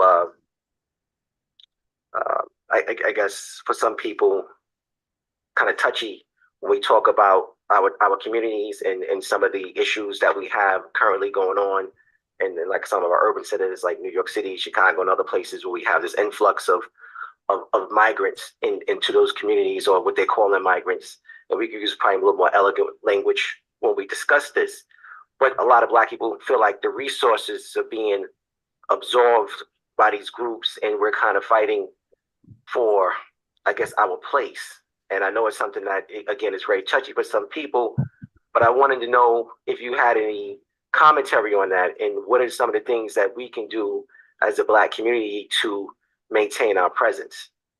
I understand the personal aspect of it, and I understand what has happened, and I understand how they're playing with us. I understand the games that they're playing with us. I understand what they're attempting to do. But my bottom line is that had we listened to Marcus Garvey, had we listened to Elijah Muhammad, Malcolm X, and Martin Luther King, we would not be worried about these individuals, because we would have our own place in this society. I heard you in the beginning when Brother James Smalls was talking about this, that the African people in America are the 16th richest nation on the planet. Yes. We need to aggregate. We got Claude Anderson. Yes, we do. George Frazier. Karen Hunter and other people. They done dropped how we need to get our economy together. We're still laying on the plank of nails. Yes. We got to get up. We're letting other things come into play with us, where I know what they're doing. They're playing a game with us. They're going to give. They just passed all these billions of dollars they're going to give to everybody else in the world, and they're talking about we don't deserve reparations. In fact, the New York City Assembly just passed another bill for the migrants, for the refugee, what they call them, asylum seekers. Well, so, if I was an asylum seeker, I'd be real happy right now. The bottom line is they're not doing anything wrong. We're being played to fight each other, to always keep us in survival mode. Family, we got to do this ourselves. They're not going to help us. Because they know we built this country. The reason why everybody's coming here is because of Black people. Facts. That's the bottom line. They talking about immigrants built this. Immigrants didn't build this country. First of all, they came and stole the land from Black people, who are the indigenous people. Okay? They stole the land, and then they went into Africa and stole people and brought them here to work the land. We built the house on the land and halfway furnished it. And then in 1870, they started bringing people from Europe over in order to finish furnishing the house that now America stands. They did not build the house. Black folk built the house. They just happened to furnish part of the rooms. That's just history. So I don't want to hear they built this. We built the economic system. It was built, and Europe was built on the Caribbean and Central and South America. And even there was on black people. So England owes Jamaica, Trinidad, Barbados some money. They're going to have to cut a check. France owes Haiti, Martinique, St. Lucia.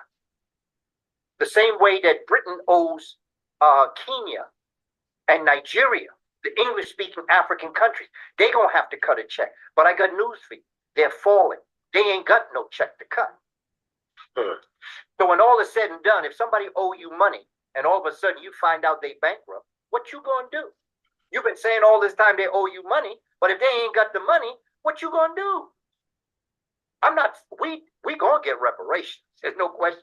The question is not if, it's when. But the other point is, in the interim, are we just going to sit here and wait for them to give us a check, or are we going to claim our greatness right now? Man, you know, wow, you really put it into context for us. And, you know, we got to stop hollering, get the hell up off that board of nails and start making moves. And I know a lot of people are upset, and I guess you say rightfully so, because they're playing us with a lot of these situations that are going on. But it's time for us to get up and start moving around and doing some things for ourselves and really, really taking back control of our destinies. And like you said, listen to the people that's been laying it out for us, because people have been laying it out for the past 100 years. Back from, you know, Marcus Garvey, before that, people have just been laying it out. So we really have no excuse. And please, can I just add something else? When I was in college in the 70s, my minor was in Caribbean studies with a focus on revolution. A lot of the reasons why people from Guatemala and El Salvador are coming to America is because of what America did to them back in those days. They put puppets in power. Oh, yeah.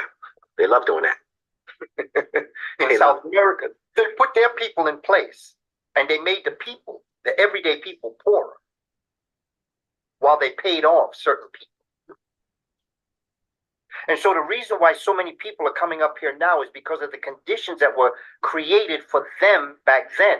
The other thing is to keep in mind the people that are coming up here now were the original inhabitants of the land before they were pushed south by the European, particularly the Spaniards. But let me just also say something else, because I realize that what I'm saying doesn't sit right with people, but I'm trying to take the sense out the effing nonsense. I'm trying to help us understand what it is that we have to do as a people if we're going to move ahead. Those forces of oppression wish to keep us in survival mode. Because as long as you're in survival mode, you'll never be in thrival mode. Because once you can take care of your basic needs, you start to thrive. But when you start to thrive, then you're no longer surviving, which means that you can bring into power the things that you want to do to make things happen. So it's their business, those who would wish to oppress us, to keep us in survival mode. So we're worried about paying the rent, putting food on our table. Because if you ever got to the point where you never have to worry about clothing and food and shelter, then you'd be able to start to create things. But as long as you're in survival mode, you stay stuck in the present as opposed to being able to plan for the future. I know, because when I was the teacher, they wasn't paying me much. I had to pay late fee on my rent every month with a wife and 3 children, 2 children sometimes, even before that. I had to wait until the 16th of the month to pay the rent because all the bills were due in the beginning. So what my first check did was pretty much paid a lot of the bills. But the check I got on the 16th is what paid the rent, but I had to pay the rent on the 10th. So every month, for years, Brother Taki, system for people and family. And I'm not speaking alone. You all do the same thing. Absolutely. We can relate. My mama used to say to rob from Peter to pay Paul. Probably my mother said the same thing. Okay? And as long as you're kept in those conditions, you can't thrive. So then you have side hustles. Hopefully legal. But how you gonna pay the rent? How you gonna put food to feed your babies? You do what you gotta do. And that's what this society is based on. Because then they put you in prison and then they make money on you there. Not to mention they sell your organs. Make a lot of money on you there. They love doing that. Oh yeah. Oh yeah. That's why I tell brothers, I say, if for no other reason you don't want to go to prison, when you go to the hospital because you get sick, they're gonna take out an organ or two. This is the system. Keeping us suppressed, keeping us in survival mode. That's so right. Can't thrive. Solutions. You know, we have the situations in our communities, the lack of resources, and kind of fighting for what little bit of crumbs that are there. Outside of what we've been taught by our great, ancestor scholars or scholar warriors, what are some of the things that we can do right now to combat some of this and to really kind of deal with it? Because politically, it seems like our politicians are literally selling us down the river. Mayor Adams here in New York, the brother in Chicago, it seems like they're not on the side of the Black community. So what are some of the things that Black people can do here on the political landscape to kind of deal with some of these issues? Well, first we got to realize they can't help you. The system ain't set up to help you. If Khalid Muhammad were to be amongst us today and was the mayor of New York City, he could not help you. It's the system. This is what Dr. Jeffries means when he talks about a systems analysis. Yes, systems analysis. That's what I did in education. I'm the spook who sat by the classroom door. I watched how the system worked. Then I studied our history. And I studied the solution of how they built the societies that they built, while I was watching the realities of the board of miseducation. The first step, Brother Taki, is to look into, I'm going to give you a homework assignment. Everybody got a homework assignment. This is the homework assignment that Dr. Clark gave me when I met him when I was 12 and a half. He said he wanted me to go into the bathroom and look in the mirror and tell the person I was looking at, I love you. And mean it. Because he said, if you can't do that, there ain't nothing anybody else can do for you. To this day, I still do that. And sometimes I even get beside myself by throwing kisses at them. You got to love yourself. And this is what Carbon Before Melanin assists us in doing.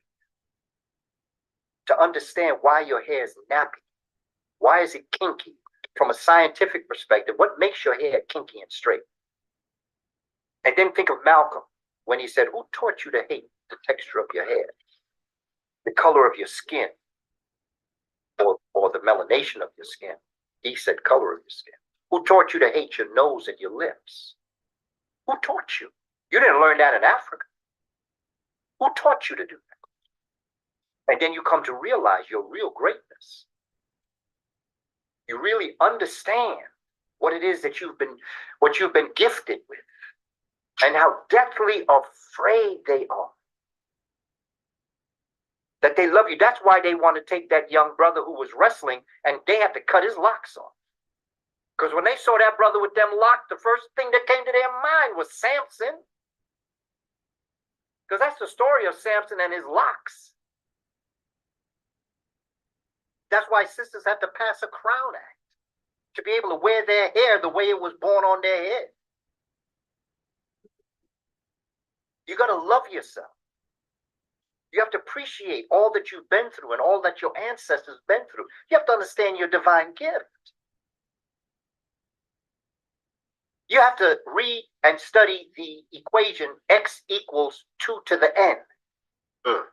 Hey, Brother Kaba, just please kind of go back for a second and talk about that Crown Act. Give us a little history on that. When, how, why, and the players that were involved?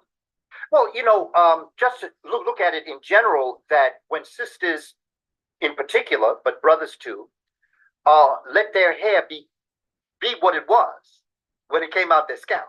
In other words, they didn't do anything special to it. They didn't straighten it, or they didn't do things to it that was not what it was born to be. That is a threat. The same way your complexion is a threat. When you let your hair do what it do, that's a threat. And when they see that, they're scared of it. They're already scared of it. But let your hair go off kink, grow braids, locks, that frightens them. So they don't want you in courtrooms with that. They don't want you celebrating your blackness. They want to be able to see you subservient to them, want to be like them. So that, and again, listen, I don't judge people. People straighten their hair. People that do what they do what they do. Much respect, I'm not judging. But the bottom line is, and in the book I talk about what makes hair nappy and kinky.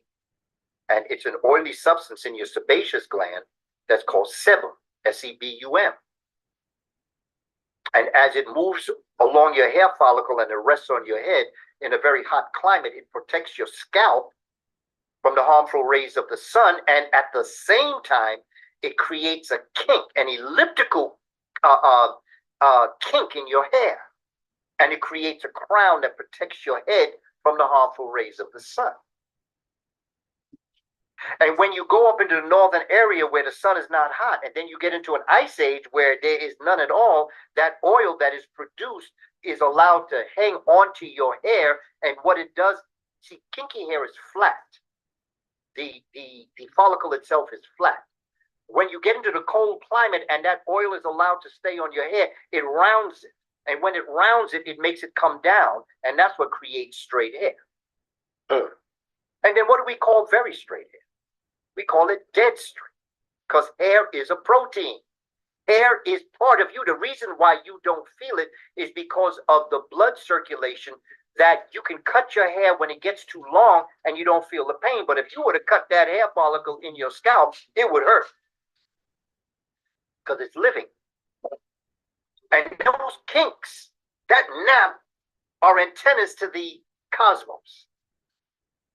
Like antennas on a radio. You want to listen to a radio? You pull the antenna up. You can even change channels. But we don't know that. So we want to look like other people who they say got good hair. So we straighten our hair. And in so doing, you kill it. You kill the power of your hair. I'm just telling you science. It's just like when you burn your skin, the skin comes off. Okay, there's nothing wrong with that. You know that, when you burn yourself bad enough, it coils up and the skin will fall off. Well, the same is true for your hair. When you straighten your hair, you put heat to it. That's why a lot of people that straighten their hair, eventually, sometimes your hair will fall out. It's just the way it is. But when they got you doing that against yourself, and at the same time, they'll do everything to make their hair look like yours. They'll put all sorts of stuff up in their lips to make it look like yours. They'll make all sorts of situations and make your nose, when you out there in the warm weather, your nose is going to flare. It's going to open up. It's going to be thick. It's going to be big to breathe up all that wonderful oxygen from the plants that are growing from the light, heat, sound energy of the sun. So you have a wide nose, a wide, beautiful nose to breathe up all that wonderful oxygen. KRS-One said, "Look at my nose. I even breathe in more air than you." So all gifts. When we got into the cold climate, in order for the cold not to come up and freeze our nasal passages and go down into our lungs, our noses have to become aquiline and thinner. That's not to say I know African people been in the sun all their life and their nose are aquiline. I'm just saying that when you go up into the ice, that's one of the things that will change the shape of your nose. There are three laws: Logier's law, Allen's law, and Bergman's law. And they all have to do with, one of them deals with your melanation, one of them deals with your body mass, and the other deals with your limb length. Those are all scientific laws. And it all has to do with you being in a warm climate, a medium climate, or a very cold climate. It's not personal. I'm not talking superiority or inferiority. I'm talking about dominant and recessive. And the more you inbreed as a recessive, the more recessive you become. The more dominant you breed with dominant, the more dominant you become. I'm talking science. This ain't personal. Right. And as we kind of get into this was here, and I just want to kind of close out where we begun, and talk about your book once again, and where folks can get a copy of it. Carbon Before Melanin, Creators on Earth, and family. This is probably one of my, in terms of Hapi Talks, most enjoyable, one of the most informative. There's been so many, and I probably can't even say that, but definitely stands up there in terms of like kind of all time. So please like, share, comment, leave the comments. Definitely help with the algorithms. Like, share, very super important. I know a lot of people have been throwing up the comments in the chat. We appreciate you. We appreciate everyone.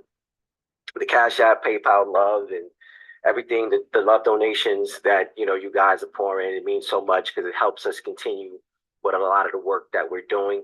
The meme we saw, is going to put it back up, about Kemet. The Origins of Civilization tour we have in November 2nd to the 9th. Was created by this brother, Mike Drake. He does a lot of the artwork for us, and we utilize a lot of times the Cash Apps that you guys send to kind of help put up, create some of the content that we have here on Hapi Talk. So definitely shout out to everyone who's been a part of this, and family. This is definitely, what we're doing here is creating this ecosystem of Blackness, and it kind of just funnels around to different things. And even when we do our events, we have the economics to help out with the speakers and the places, things like that. So everything that we do, it kind of keeps going within this circle. So again, we appreciate the love and support. And Brother Kaba, do you have any final words before we let you go this evening? I say this to us,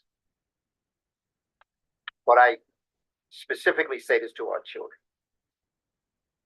It's going to get better. Those who wish to oppress hope that the hopeful feel hopeless. At the same time, always remember that when you stand at the door of hope, you're at success, but you're also at failure. Hope is going to be determined by what you do when you get up off this plank of nails and decide that you're going to do something. Call the police. Our children are ready. I've been around them. This little girl was told, "This is the world's first driving dog." 7 years teaching them from 1977. And I still today visit classrooms talking to children. They're ready. Every time a child walks into my classroom, that child is telling me, "I'm going to give you another chance to tell me the truth." To take it. Honestly, let's get the sense out the effing nonsense, Brother Kaba. Yes. Let us understand what we have to do. I want us to understand that Dr. King was correct. He said that he was able to look over, and he saw the promised land. He said he may not get there with us, because he knew that 24 hours from when he said that, he wouldn't be with us. But he said, I want you to know tonight, this night, that I'm still with you, that we as a people are going to make it to the promised land. And I just want us to live our lives realizing this. All is not for naught. Our ancestors didn't do what they did to leave us like this. So no matter who's not giving us what we deserve, recognition for what we should be recognized for, finances that we have put into this country we're not getting back. No matter what they do, we've got to do something. But the first step is self-love. Self-love. Look in that mirror. And say, And mean I love you, and mean it. And mean it. Yes, and mean it. So as we look at this flyer here, I understand that you are actually on your way to Kemet. When is that, brother? That trip is from June 16th to June 26th. June 16th to June 26th with the brother Axel. Yeah, Axel. Yeah, if anybody would like more information, go to ancestorswork@gmail.com. ANCESTORSWORK@gmail.com. And I have created a curriculum for this trip. Everybody that goes on the trip is going to get a PDF copy. I'm co-hosting it. I'll be teaching classes in the evening, and Axel will be taking us on the tour as we go through the process. I'm looking forward. It's been since 1987. I haven't been back to Kamene. That was my question. Since 87. That's what I was going to ask you. Yeah, 83 and 87 I went. I went to the ASCAC Nubian Conference. The big one. About 1,000 of us were there. Yeah, I actually have some of that footage, and at some point I'm going to share it with the family here. Happy Talk. Some of the footage that I was given from people that were actually on that trip, on that conference, and people will get a chance to see it. We kind of actually got to get it digitized, but working on that, and hopefully share that with the family soon. So as you say that, I can give honor and much praise to our brother Reverend Clemson Brown. Yes, who is now our ancestor. Yes, he is the precursor to all that we do as it relates to this transatlantic productions. Yes. We I remember he came with us a few times up to Boston. We did our trips back in 2011, and he documented those experiences for us. And definitely someone who's tremendously missed. Shout out to his family and everyone there, and definitely give him much honor and praise, Brother Clemson Brown. And Brother Taki, the only way that we can really and truly honor him is for you and Sister Felicia to continue doing what you're doing. Because you're continuing in his work. And like we sing do, re, mi, fa, sol, la, ti, do, the second do is like the first do, it's just at a higher octave. So the work you're doing is taking us to the next octave of what he attempted to do. He did the best he could with what he had. Yes, he did. He did an excellent job at it too. And he bequeathed to us that energy and that power. And that brother didn't do what he did for us just to be left like this. Right. It So just I gives the family your work. Some background. When you go into his house, it would be just tapes and tapes all the way around. Yeah. His whole living room area was like a museum of a treasure trove of the history. And he was an artist too, because he used to do sculptures. Really? He had a lot of sculptures in his house. A lot of the artwork, when you go into his house, you would think that he bought that from somewhere. No, he did that. He went to CCNY and majored in art. Clemson Brown. He gave me my first video cassette player. Because he used to tape everything that I did. Wherever was slave theater, wherever I would do a presentation, he was there. And one day we were on 125th Street, and he asked me, he said, what do you think about the video cassette, that you did on Ethiopia? And I said, well, brother, I ain't seen it. He said, why ain't you see it? I said, because I don't have a video cassette machine. He said, you don't have a video cassette with all the things that you do? What do you do with the video cassettes? I said, I just put them away until I can get one. He said, man, stop. And he went into the back of his car, the van, and he gave me my first video cassette. Your first VCR. My first VCR. What year was this? Oh, man, you're going back, man. You're going back to like maybe 1993, 94, 95, somewhere in there. My first VCR to watch the presentations I did. I had never seen myself before. See, but when people got you in survival mode, you can't thrive.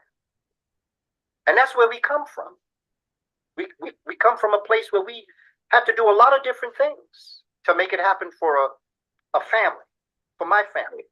And I never made my family suffer economically for what I would have liked to have done professionally.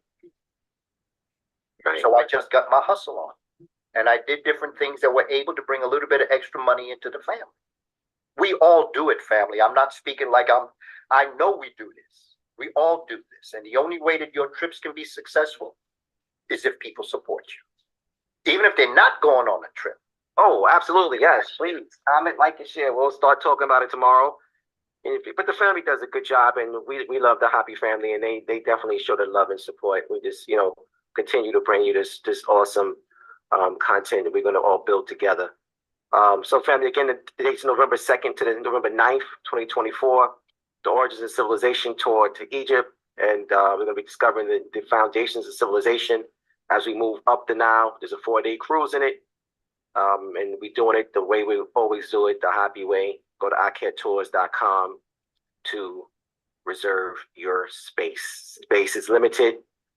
We were in Kamene recently in February with almost about 100 people. We are not taking a group of that size in November, so people really interested. Let's not hesitate. Let's jump on it now. And if I may give my cash app, it's Kaba Kamene 7. We're going to put that up. Definitely going to put that up right now. And we're going to put that up, and we're going to put your website up once again for family to go ahead and get the book, and also to go ahead and give you some cash app love and help you throughout your endeavors. And family, go to the website. There's 8 books. There's a million webinars. It's an extensive amount of webinars with the brother Kaba been teaching for over 50 years, and definitely want to make sure we support this tremendous mind that we have in our midst today.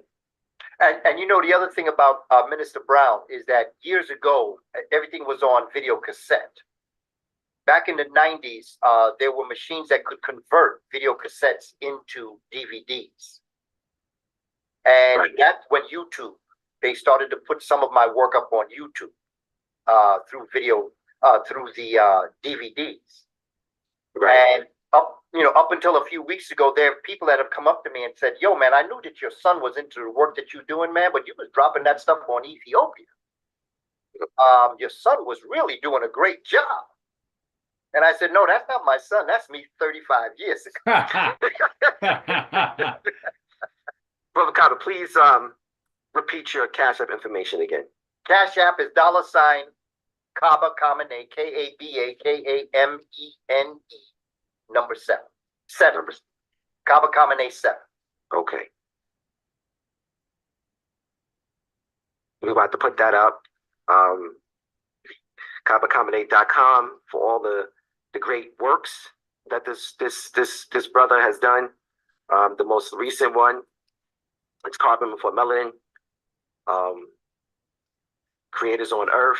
Definitely go get out your copy. That's Spirituality Before Religion. Shabbat the Stone for Children. All this great work, and we got to keep it going. Family, definitely want to get this information, especially that one for the children. Wake up those young minds, now. Again, Brother Kaba, it's been a pleasure to have you with us, and we look forward to working with you again in the future. We have some things coming up very soon, and we look to, do some things more also, in person. We love this. The virtual aspect works, but it just works so much better when we're sitting in each other's presence. So we have some things coming up soon in the world of Hapi. So family, stay tuned for that. And we need Brother Kaba to be a part of it. And we thank you so much for your time, and wish you much love and success in everything that you're doing. All power to the people. All power to the people. Peace, brother. Peace.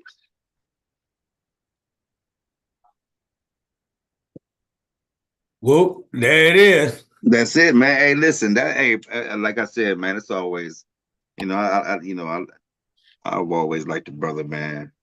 He always has really good information. Yeah. He do, man. He been teaching for a minute too. Yeah. Yeah, and this whole session is pretty much self-explanatory. Eric, you got something you want to expound on in that? Oh, Kaba's good, man. I just ordered that book. It's his new book. Yeah, he just put it out last month. I just ordered it.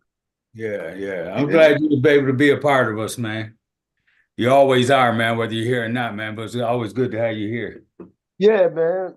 I am too. I just don't know with the weather changing and me and my wife moving around, boy. She be having me going. Yeah, no That's doubt. right. That's good for the health, man. Even better Yeah, for the wealth. yeah, we moving around, but yeah, today actually today she just asked me, was me and my son, we're supposed to go fishing today, but I don't think I'm gonna do nothing, man. I'm gonna sit back and relax today. It's a little windy, but we might come by later on and just get our fishing, get his fishing equipment together. Yeah. But yeah, man, Yeah. Kaba's on point, man. It's on point. You I know, you like just can't argue with science, man. he referenced a few times saying that, we'll give y'all 4,000, but the pyramid is much older than that. 4,000 BC. Yeah. And he also made reference to, again, that Twa is much goddamn older than people think. Right. Right. We've been doing this much longer. Dr. Ben himself said, Dr. Ben said 1,000,000 years in his book. God damn. Damn. Here we go. Here we go. Yeah. So, but anyway, the point is that when you see how long, when you see how the evolution of people and culture, their cultures, that's widespread, man. That's widespread. And he talking about a lot of stuff, a lot of information that Africans had discovered amongst themselves and amongst each other. Shit. Yeah. Well, we keep digging, keep scratching, and keep digging. We're gonna keep learning. Right. Yeah, I like how he brought out the intra and the inner and intra cultural and human. Right. Yeah, but and I found it interesting because he really specified the fifth dynasty. We got a little too cute for ourselves to start fighting amongst ourselves and allowing people to sneak in. Yeah. And then I sent you guys, I sent everybody on the panel some kind of visual of the number of the people that he mentioned. Leo Hansberry. Yeah, them cats, man. And just have either a picture or Patricia, I had a picture of her and then the other one just a little video for to be able to see who these motherfuckers are. See, Gerald came back, man. Peace, King. Yeah, he probably. What he do? Yeah. Right, King. Peace, Gerald. What he do, eh? All right. See, you done with your event? Yeah, I done made it back. Okay, yeah. So it was just a quick thing. I really didn't have nobody to keep my teeth, so it was a quick out and about, you know what I'm saying? Want to kill two birds with one stone, but not be reckless with nothing. So right. Your business, man. That's right, man. Yeah. So like I said, I just sent a few visuals of the people that he mentioned and stuff, man, and to everybody on the panel. And I really like the science, man, and the history and how it's so personal to him and the experience he has with the kids. And I really thought about, each and every one of you guys on this panel, because you play a part in a specific part, or we talked about it, or some shit like that. And every part of what we just heard from the master teacher there. So, and even with the music, the same thing, man. I just see a piece of a really intricate part of each one of you guys within that whole message today. Yeah, like that dude is a teacher. He was a I think elementary school teacher. Right. And he learned a lot from Dr. Clark. Had took him under his wing, or he went to Dr. Clark at one time, you know what I'm saying, or something like that there. So it's like kind of being in them circles without knowing who people are at certain times. Then later you grow up and you had been watched over. He was one of them dudes like that there. So when ASCAC formed, ASCAC is what jumped everything off, the African classical civilizations. And that's what they get when they was talking about that dude, when I finally heard him talking about the dude that was over Transatlantic Productions, TAPS. Yeah. Yeah. Yeah, I got his name too. Yeah, I forget his name too, but I got it right here. Hold on. you had to know somebody back then. You couldn't get information unless you was in New York. If you was in New York, you can really go get it. Them tapes and all that shit that they talking about, that all that information with them scholars was on, you had to be plugged in to know somebody to get information. Right, I'll be right there where it was, like in New York. Yeah. So if New York has always been the hub because that's where they would go and tape them shows. If you look at any old tapes, they're gonna have this thing called TAPS on it, TAPS. That's Transatlantic Productions. And that's how you knew, oh shit, I got me a TAPS. It's gonna be Dr. Ben, it's gonna be one of the heavy hitters if you got one of them tapes from way back then. You know what I'm saying? Then the internet came out. The internet started changing it. Then I remember YouTube. And then you could put a tape up on YouTube, and information was just being more easily being available. But at one time you had to be a part of a clique. At one time you had to pay for it. It was never free. And it's going back to that time now when if it's good information, you're gonna still go back and pay for it. But Age of Aquarius is a bunch of information out there. So if you're searching and if you know how to research, you can get at it. Just as, the production that you played today, and production that each of us try to put out each week with the Sankofa.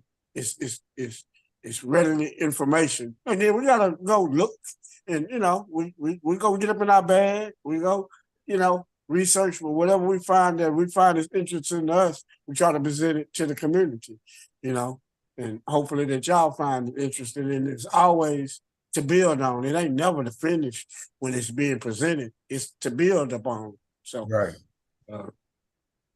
yeah. Even though I miss a lot of it, I know my brother. When I came up, he was Booker T. Coleman.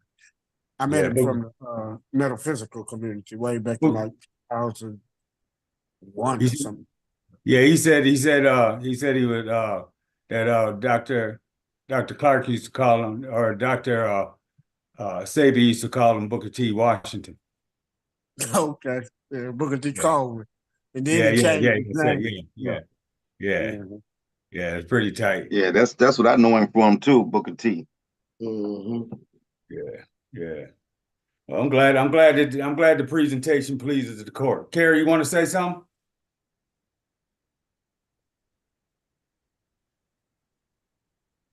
Yes, I do. I had some things I had wrote down while I was watching this, and that really stood out to me. And I appreciated where he said when Kemet started fighting amongst themselves, that allowed others to invade. Yeah. And that is so true in so many aspects of our lives. And then I love that the first step was that self-love. Look in the mirror. Lo and I have used that a lot because we've worked with a lot of people that were not able to do that for a long time, and they just would stand there and cry. And that's a really good thing to do. And then I like the get up off the plank of nails. Man, for real. We'll stay on those damn nails, till whatever. Get up off those nails and take action, and this one really hit home because I know we've all been there.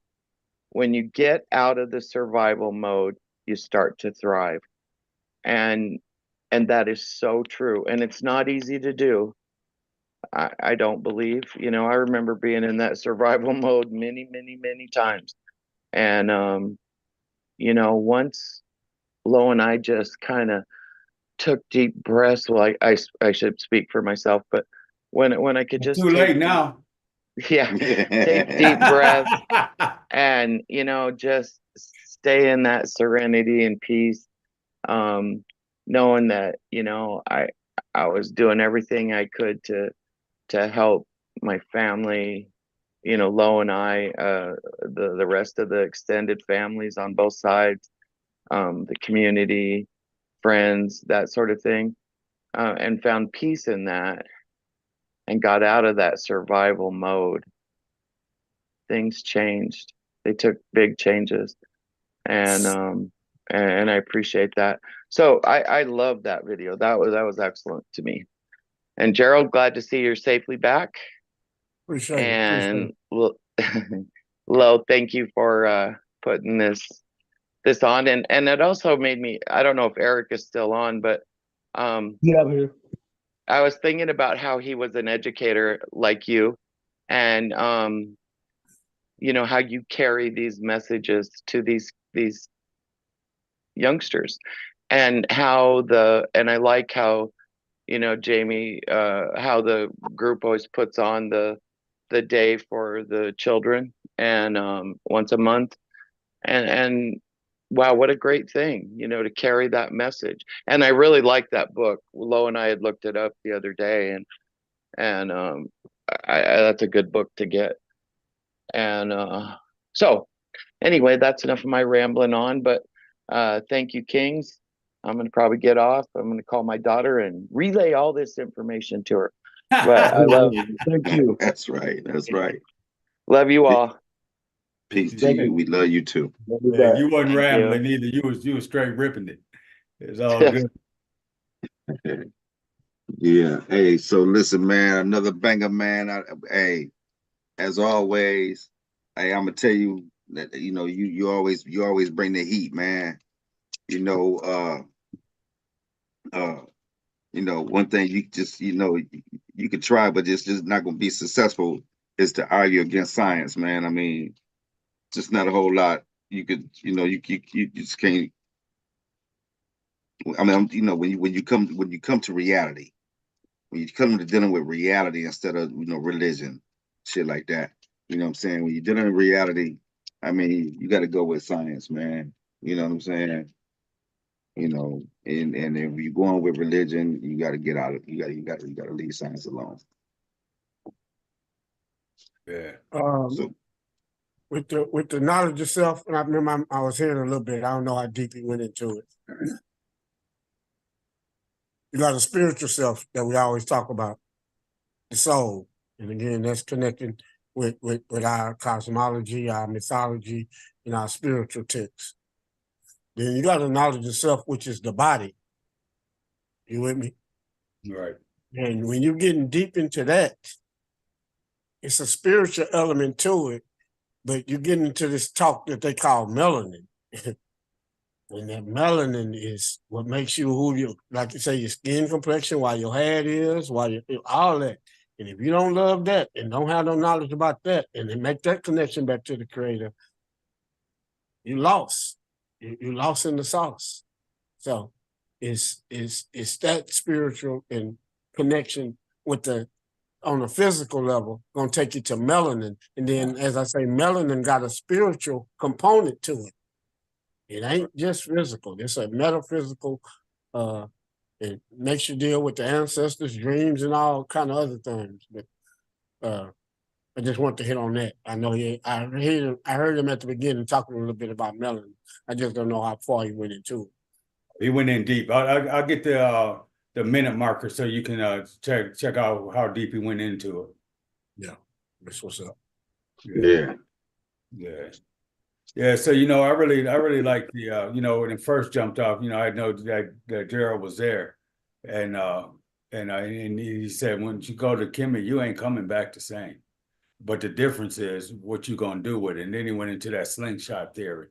You know, you pull that sucker back, and then you catapult it, and that's moving forward. You know, and so, you know, that was a pretty good analogy, man. And you know, with the farther you go back, further you go back. Yeah. Yeah, The yeah, farther you pull that slingshot back, the farther you're gonna go forward. But exactly. going back is the same Sankofa. You got to go back deep. You gotta, And then it's not just when people say the historical aspect. That's one. Okay, yeah, we had such and such many dynasties, and it started in 4,000. Damn it, way deeper than that. It's what them fucking all that shit is about, and you'll find out they on history. They wasn't into history. That was when Neto came and wrote their history and their dynasties. They didn't care about that shit on that level. That was into some spiritual on this what's gonna happen when I die type of shit. And from my understanding, they played with that with meditation. It ain't like they was even guessing on it. They used to fucking play with their breath. It's something about breath and holding their breath and going into a whole different state of consciousness. The spirit, that's that spirit. Yeah, they would slow that shit down almost to like that was death. And then they would have these experiences and come back and jot them shits down. yeah, you know, that's why, you know, I experienced on a few of the platforms. Thank you. You're welcome. That's really good. You're welcome. I can show yours just because it's fun. I experienced on a few of the platforms where they go through the breathing techniques and stuff before you get started, the meditation breathing techniques, man. And you know, there again, you know, once again, you know, being a busybody like me, you know, I miss out on that, you know, but I was able to participate in some of it, so you know, it's pretty cool. It's just a holistic approach to what we were doing. They would put everything together. And when you see people doing that, they're just trying to tie.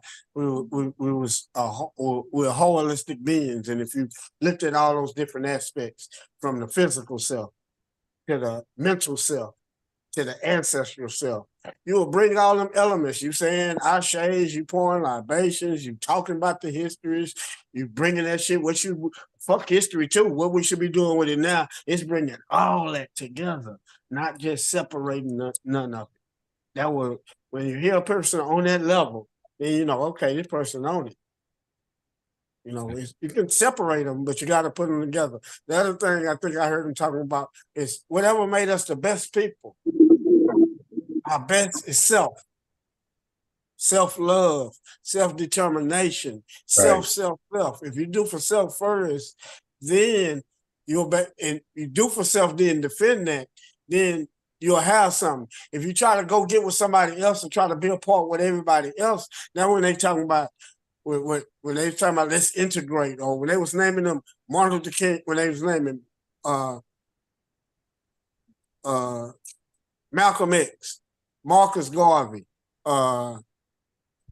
Booker T. Washington, all of them now, they was all do for self first. You know what I'm saying? You got to do for self. Not we're going to integrate. We don't care about what y'all doing over there. We got to do this for ourselves. But then you got W.B. Du Bois, who like, we black and we original. He was on this shit. He didn't got to be on that do for self shit. All this shit out. You know, he was competing he was competing way back then with them on a big level when we ain't had that power yet. You know what I'm saying? Right.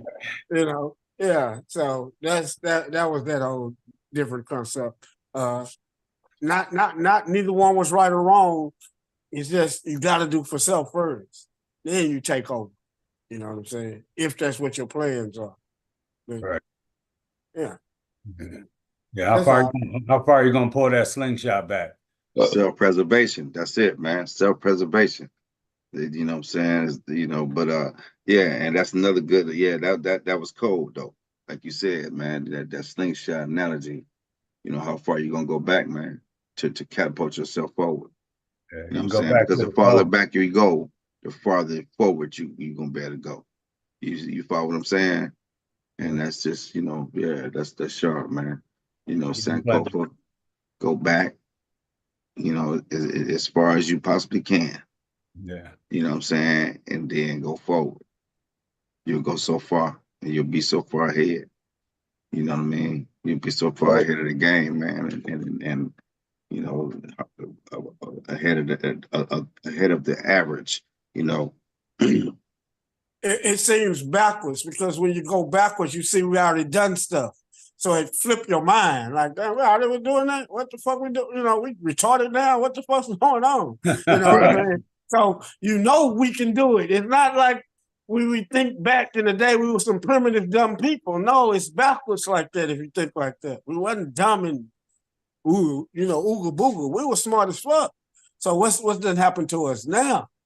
Why are we dumbed down now? That allows you to say, no, I can do it. If my ancestors did it, shit, I can do it. That's that colonization, that indoctrination. That's that colonization and that indoctrination. Right. You know what I'm saying? That's where that come from. And that's how we get dumbed down because man, you get dumbed down because you done got colonized. You know what I'm saying? Right. So you can't go to the chief, or you can't go to Big Mama no more. Big Mama dead. You ain't got the information no more. The information that done died off. But we just think about our colonization in the New World. You with me? So when we so-called break our colonization and we free, we really don't. We understand the big global process they had. It was to decolonize and make the people in Africa the dumbest.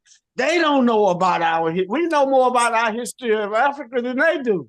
They really, remember he was talking about being on that survival level? Right. The Africans been on the survival level, man. They've been just on survival.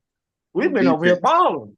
We've been balling since the goddamn 60s. We fought them and did all this shit by the 70s and 80s. We running cities and mayors and doing our Oprahs and Michael Jordans and, we balling like a motherfucker.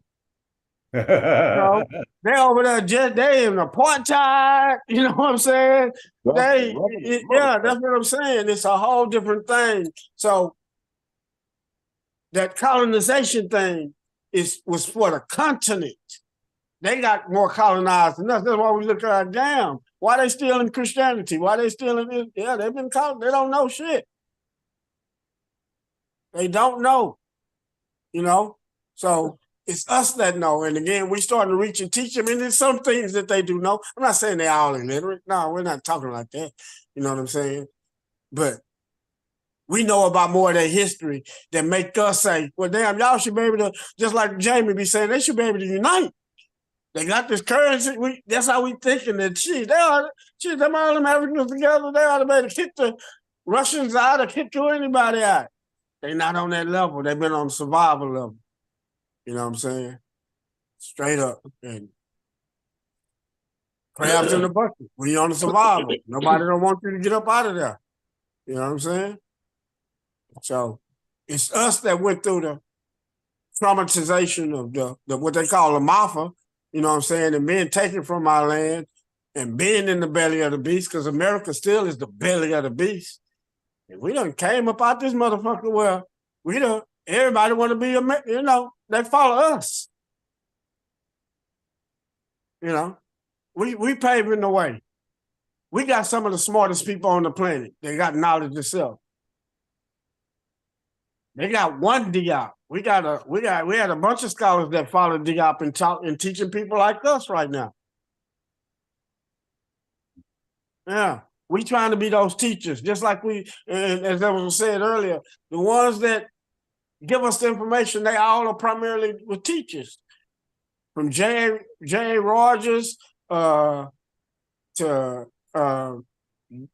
George, the one who Black History Month, Carter, Carter G. Woodson. Yeah. Booker T. Coleman is a teacher. John Henry Clark was a teacher. They are teachers, professors, and then they get out that information. Then you got like a Marcus Garvey. Marcus Garvey is they said what they call him. He got the mind. He a foreseer. He can see the big picture, and everybody else, the teachers and everything else, gonna come up under him. His mind is just so big, like shit. We taking Africa back. He's seeing outside the box. Yeah, he way out there. Yeah, visionaries and things like that. And then people come up under that visionary. You know what I'm saying? Or people take some of his ideas and work it and do it better if they can. You know what I'm saying? So, yeah. We praise them teachers. And once you hear a teacher are always, the good teachers, this is what it'll throw you. Good teachers always talk about revolutionaries. They don't, it's almost like even though they're not revolutionaries, they're gonna tell you about we fighters. They love to tell you about, hey, we fighters. When they themselves are just teachers. They're not military type of dudes. That makes sense? Right, right. But they always watch them. Watch them. You heard me say that. Watch how everyone's gonna tell you, but they know who fought for us, and they also want our children to know that we have had fighters, we have had resistors. That we ain't all that we never laid down as in no situation. It was always insurrections and they was revolting. Always. We was always revolting. It wasn't like everybody just laid down and okay, master. No, they was revolting, man. They was going at it. Right. You know what I'm saying? Always on the regular. Exactly. Yeah, I liked how he talked. Like he brought up, the matriarchs of the big people in I-80, and then he talked about how those other people are coming over, because they tricked them. Now they coming over because they deserved it, right? They deserve to be, over here. They got fucked over by over here. When you destabilize another person's country, but if you got your people over here ignorant of that, we get to blaming them. If that makes sense, we don't know the history, and once you know the history, you say, okay, yeah, that's the chickens don't come on the roost. Yeah, man, that was a cold piece right there. Yeah, what you've done. This is but if the people don't know and think that whatever the fuck we think we is, like we just this perfect country that don't do nothing to nobody, then we think that, and what it is crumbs. We think that somebody finna take some crumbs for us when the 1%, who is the richest people, they don't care about that shit. They got us fighting each other behind some crumbs that don't mean shit. Right. Like when they got the white people worried about the immigrants coming taking their jobs, they doing jobs that you white folks will never do. We black folks don't even want to do that shit. So what the fuck is somebody complaining about? Right. Gotta have that produce that they be working in fields, boy. And then a bunch of other hardcore shit, man. Not only that, though, I mean, they can't be mad. Motherfuckers didn't shut the border on their ass. Come on. You know what I'm saying? I mean, shit, didn't nobody shut the border on your ass. They should have shut the border on their ass then. You know what I'm saying? Instead of letting your ass in here then. Well, then when you hear like that, it's which immigrants they want in and which immigrants they don't want in. Right. That's what they want none. They don't want none in. Well, they'll let their shit. They'll let some of them in. You'll see a lot of them coming from Greenland and. Oh yeah. I'm talking about the others. Yeah, like he right. They pick and choose who they let in. Yeah, they've always done that. They've always done that. Yes, sir. Yes, sir. They've always done that. The numbers ain't like they are for just by chance. Shit, the numbers gonna stay like they are as long as they're in control. That's right. Yeah. They even determined. Yeah, look, man. They got a dude wrote a book about. He was on NPR just talking about that. But he was talking about how that when World War II, when that shit was jumping off, when they was trying to find places for the Jewish people to go after that freed their ass, America was like, shit, yo, no, hey, no. We'll take the smart one. We'll take a few select motherfuckers, but no, we ain't doing that. But they was very selective about who they took, what purpose they was going to serve in the USA, if they was even worthy, or if they was questionable people. A real big. It made a big thing out of it. Yeah, I call it a jury pool. That was them looking at them. So damn well they watching who else coming in, who darker than them. Yeah, they watching it. They that shit. Yeah, I still equate that to the jury pool. You know, they play the same dumbass game with that shit. Oh yeah, man. And you know, man, there's so many. It's amazing, man, because I'm right here at the border, right? And one of the gates to the border, and it's amazing how many dark skinned people, but the dark skinned Africans. There's a lot of Africans coming over. You know, man, and it's just, I mean, you can tell the difference. You know, it just blows me away, man. And you know, like Jamie was talking about, you know, they don't want to let in what shouldn't have been let in the first fucking place. You know, they shouldn't have been let in. You know, they done run over and fucked over their country, destabilized them. You know, and yeah, they're gonna try to come back. It's part of their land, anyways. You know, Arizona and California and all this. Anyway, You see these motherfuckers running around here whining and crying about, oh, the border's open. He's got the border wide open. They're coming in by the thousands. Well, how the fuck did you get here? How the fuck did you get here? Right. How did you get here? And you whining? You can't whine. How did you get here? Right.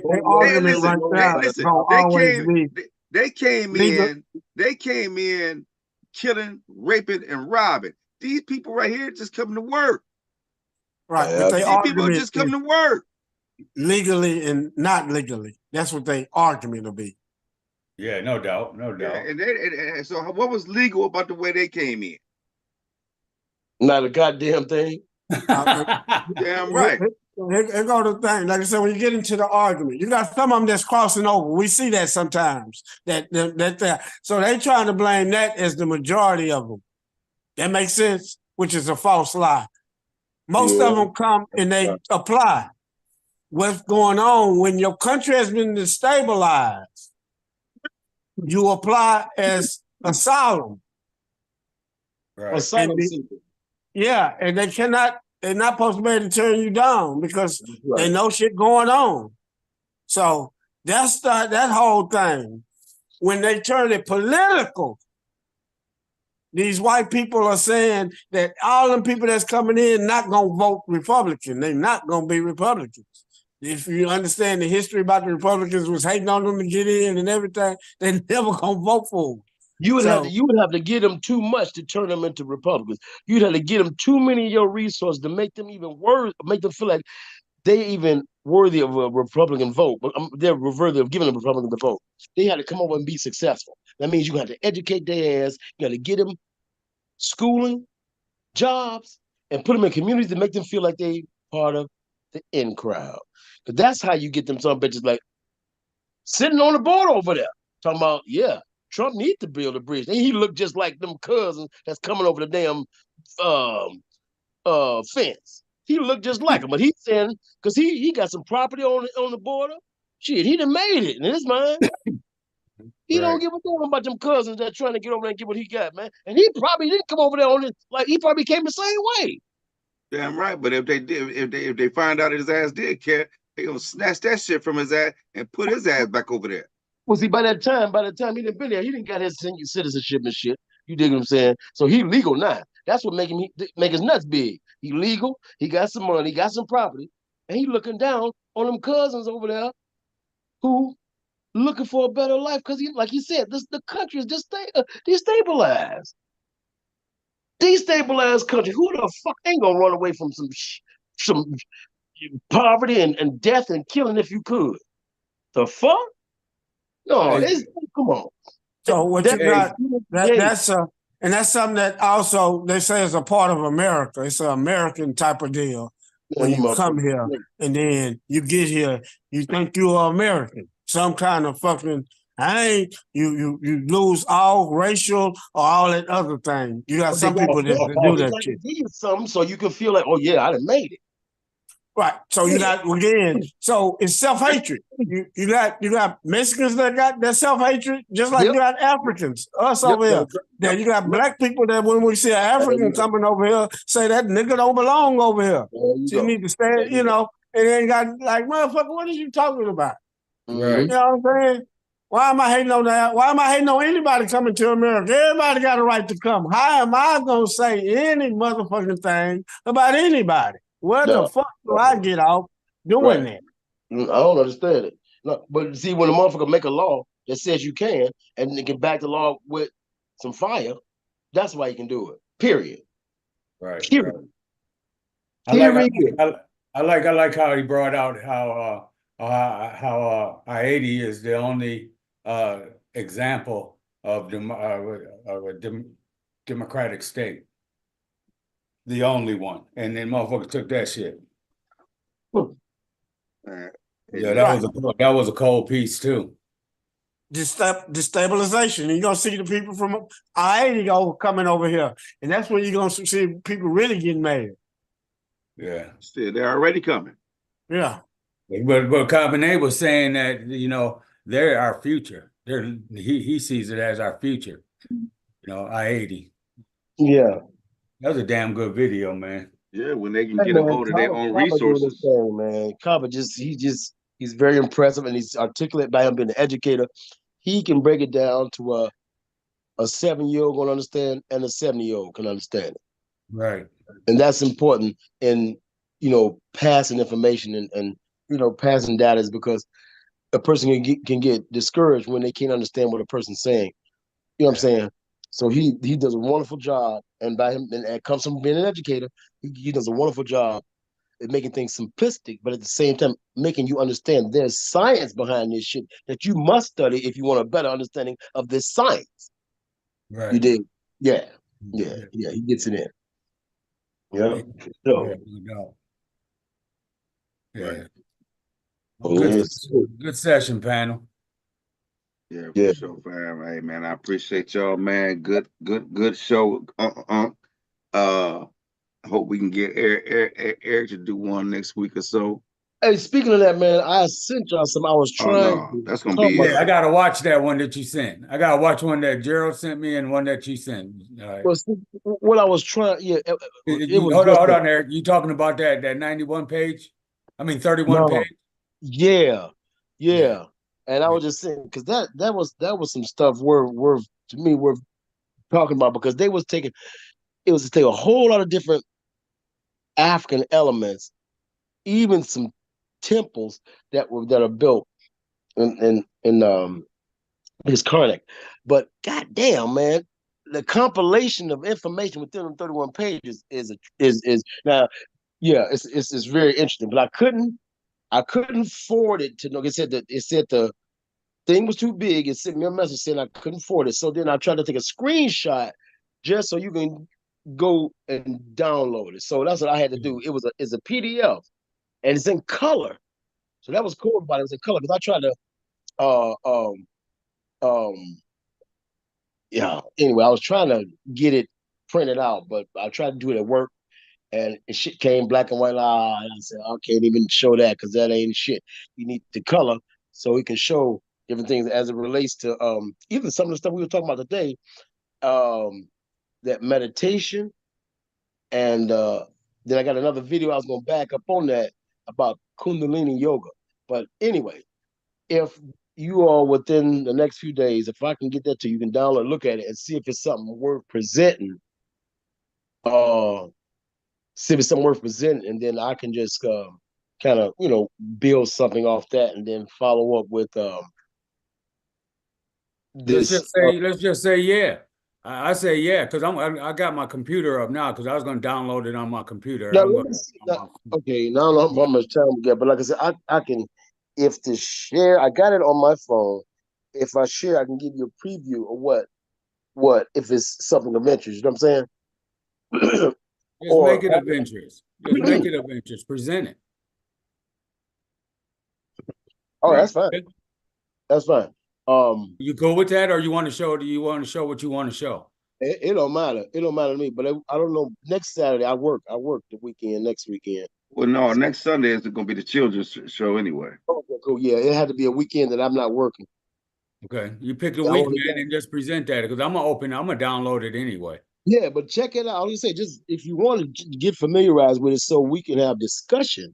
Yeah, just have some get a look at it. You know what I mean? Because Yeah, yeah, that it's interesting to say the least. It Yeah, is interesting. so since we got a pause in time, we will get familiar with it. But you plan on presenting it, man, and just let us know which week you want to present it. Oh, for sure, for sure. Because I'm gonna Yeah, download because it today, man. I got you my know that computer. book, that one I told you about, way back, God, Man, and the Word Made Flesh. You got that book, didn't you? You go get that little God, small book, no, God, I Man, and the didn't Word get Made. that one. I didn't get that one, man. But Oh yeah, well, they time send right that in. to me again if you get a chance. Because I'm gonna order. That book that Kaba was talking about, and I just ordered that one at the same time. Oh yeah. Okay, yeah. Okay. Hey, Eric, and Gerald too, man. If you guys can find that Asarian resurrection, and let me know so I can get that.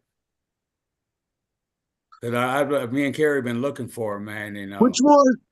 the Asarian resurrection. Written by who? Who is that written by, Gerald? Water Ashby. Oh, Sorry and Resurrection by Ashby. Yeah. Yeah, I even stopped in the stores, man, and just looked on the shelves, and and I'm going to stop in a couple of them and see if they can order it. But if you guys come across it, let me know so we can grab that too. You check places like thrift books. Oh, definitely. Definitely. But I'm gonna go to a couple other places, man. I'm gonna go downtown where they got the bigger shops and Mhm. Noble, all that kind of shit, man. So I just stopped in that neighborhood bookstores and shit like that. So Gotcha. of course the thrift shops and shit like that. But I'm gonna go bigger than that. All right, I'm gonna get off, man. Resurrection. Yeah. Okay. Yeah. Yeah, Carrie she looked at about I don't know how many sites trying to find that and then I was out and about, so I was looking around. Mhm. But Derek, send me that book, that little small book you're talking about one more time if you can. I'll go back through your the stuff you sent me, man. But if you find it before me, just send it to me. Gotcha. Go ahead. Look like I'm seeing maybe, man, eBay. Somebody say eBay got it. Barnes and Noble. Yeah, so I'll look around, man, see if I can find that too. But in the meantime, I'll forward that God Man book. Yeah, exactly. Yeah. Hey, so listen, family, listen, man. Next Sunday, we got the children's book read. Very important. Come on and join. Check us out, man. It's important that we keep our history. We give away some really, really good books. You know what I'm saying? Real good quality books free. It don't cost you nothing. All you gotta do is participate. Put your name in the chat, and we're gonna put your name on the wheel, spin it, and if you win, the book gonna be mailed right to you. All right. Always read next week, ain't she? I don't know. I think she is supposed to read next week. Yeah. Be sure for sure. All right, man. So listen, man, we're gonna close out, family. Thanks for joining. Great presentation, as always. Can't go wrong with science. You know what I'm saying?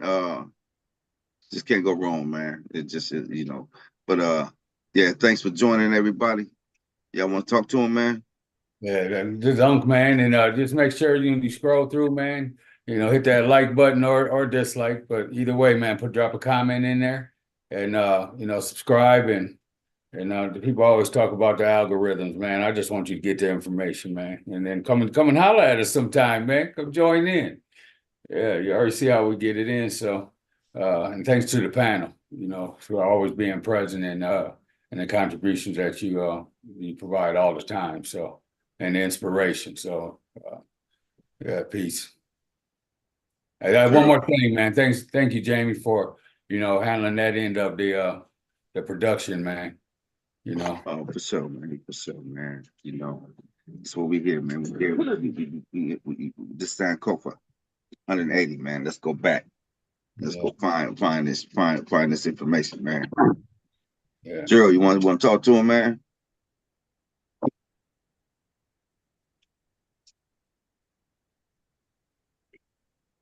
Gerald might have took off for me. Eric. Hey, well, it's always a good thing, man, to get with your brothers and have a rap session, man. You know, sometimes we can go on and on and on, man, but because families and time restraints, man. I know we got to cut it short, but boy, it's gonna be, you know, there's been some times, you know, we didn't did it because it feel good, man. Feel right. good, rap, man. Yeah, feel good. Feel good, man. It feel good. I got that picture too, Eric. Thank you. Yeah, cool. Yeah, but yeah, man, it's always a pleasure, man. Thanks for inviting me, and let's keep it rolling. Yeah, right, give man. wifey love, man. That's right, man. And Gerald, you back? Gerald tighten up like loose ends. You know, man, already. That's what he gonna say. Yeah. You know what I'm saying? Hey, black love, black love. Yeah. You know what I'm saying? Black power. Black love, black power. That's right, man. IBG all day long. And we're gonna see y'all next week, man. Hey, and again, family, thanks for joining, man. We out of here, man. We love you too. Come on back next week for the children's demo. That's right. Come on.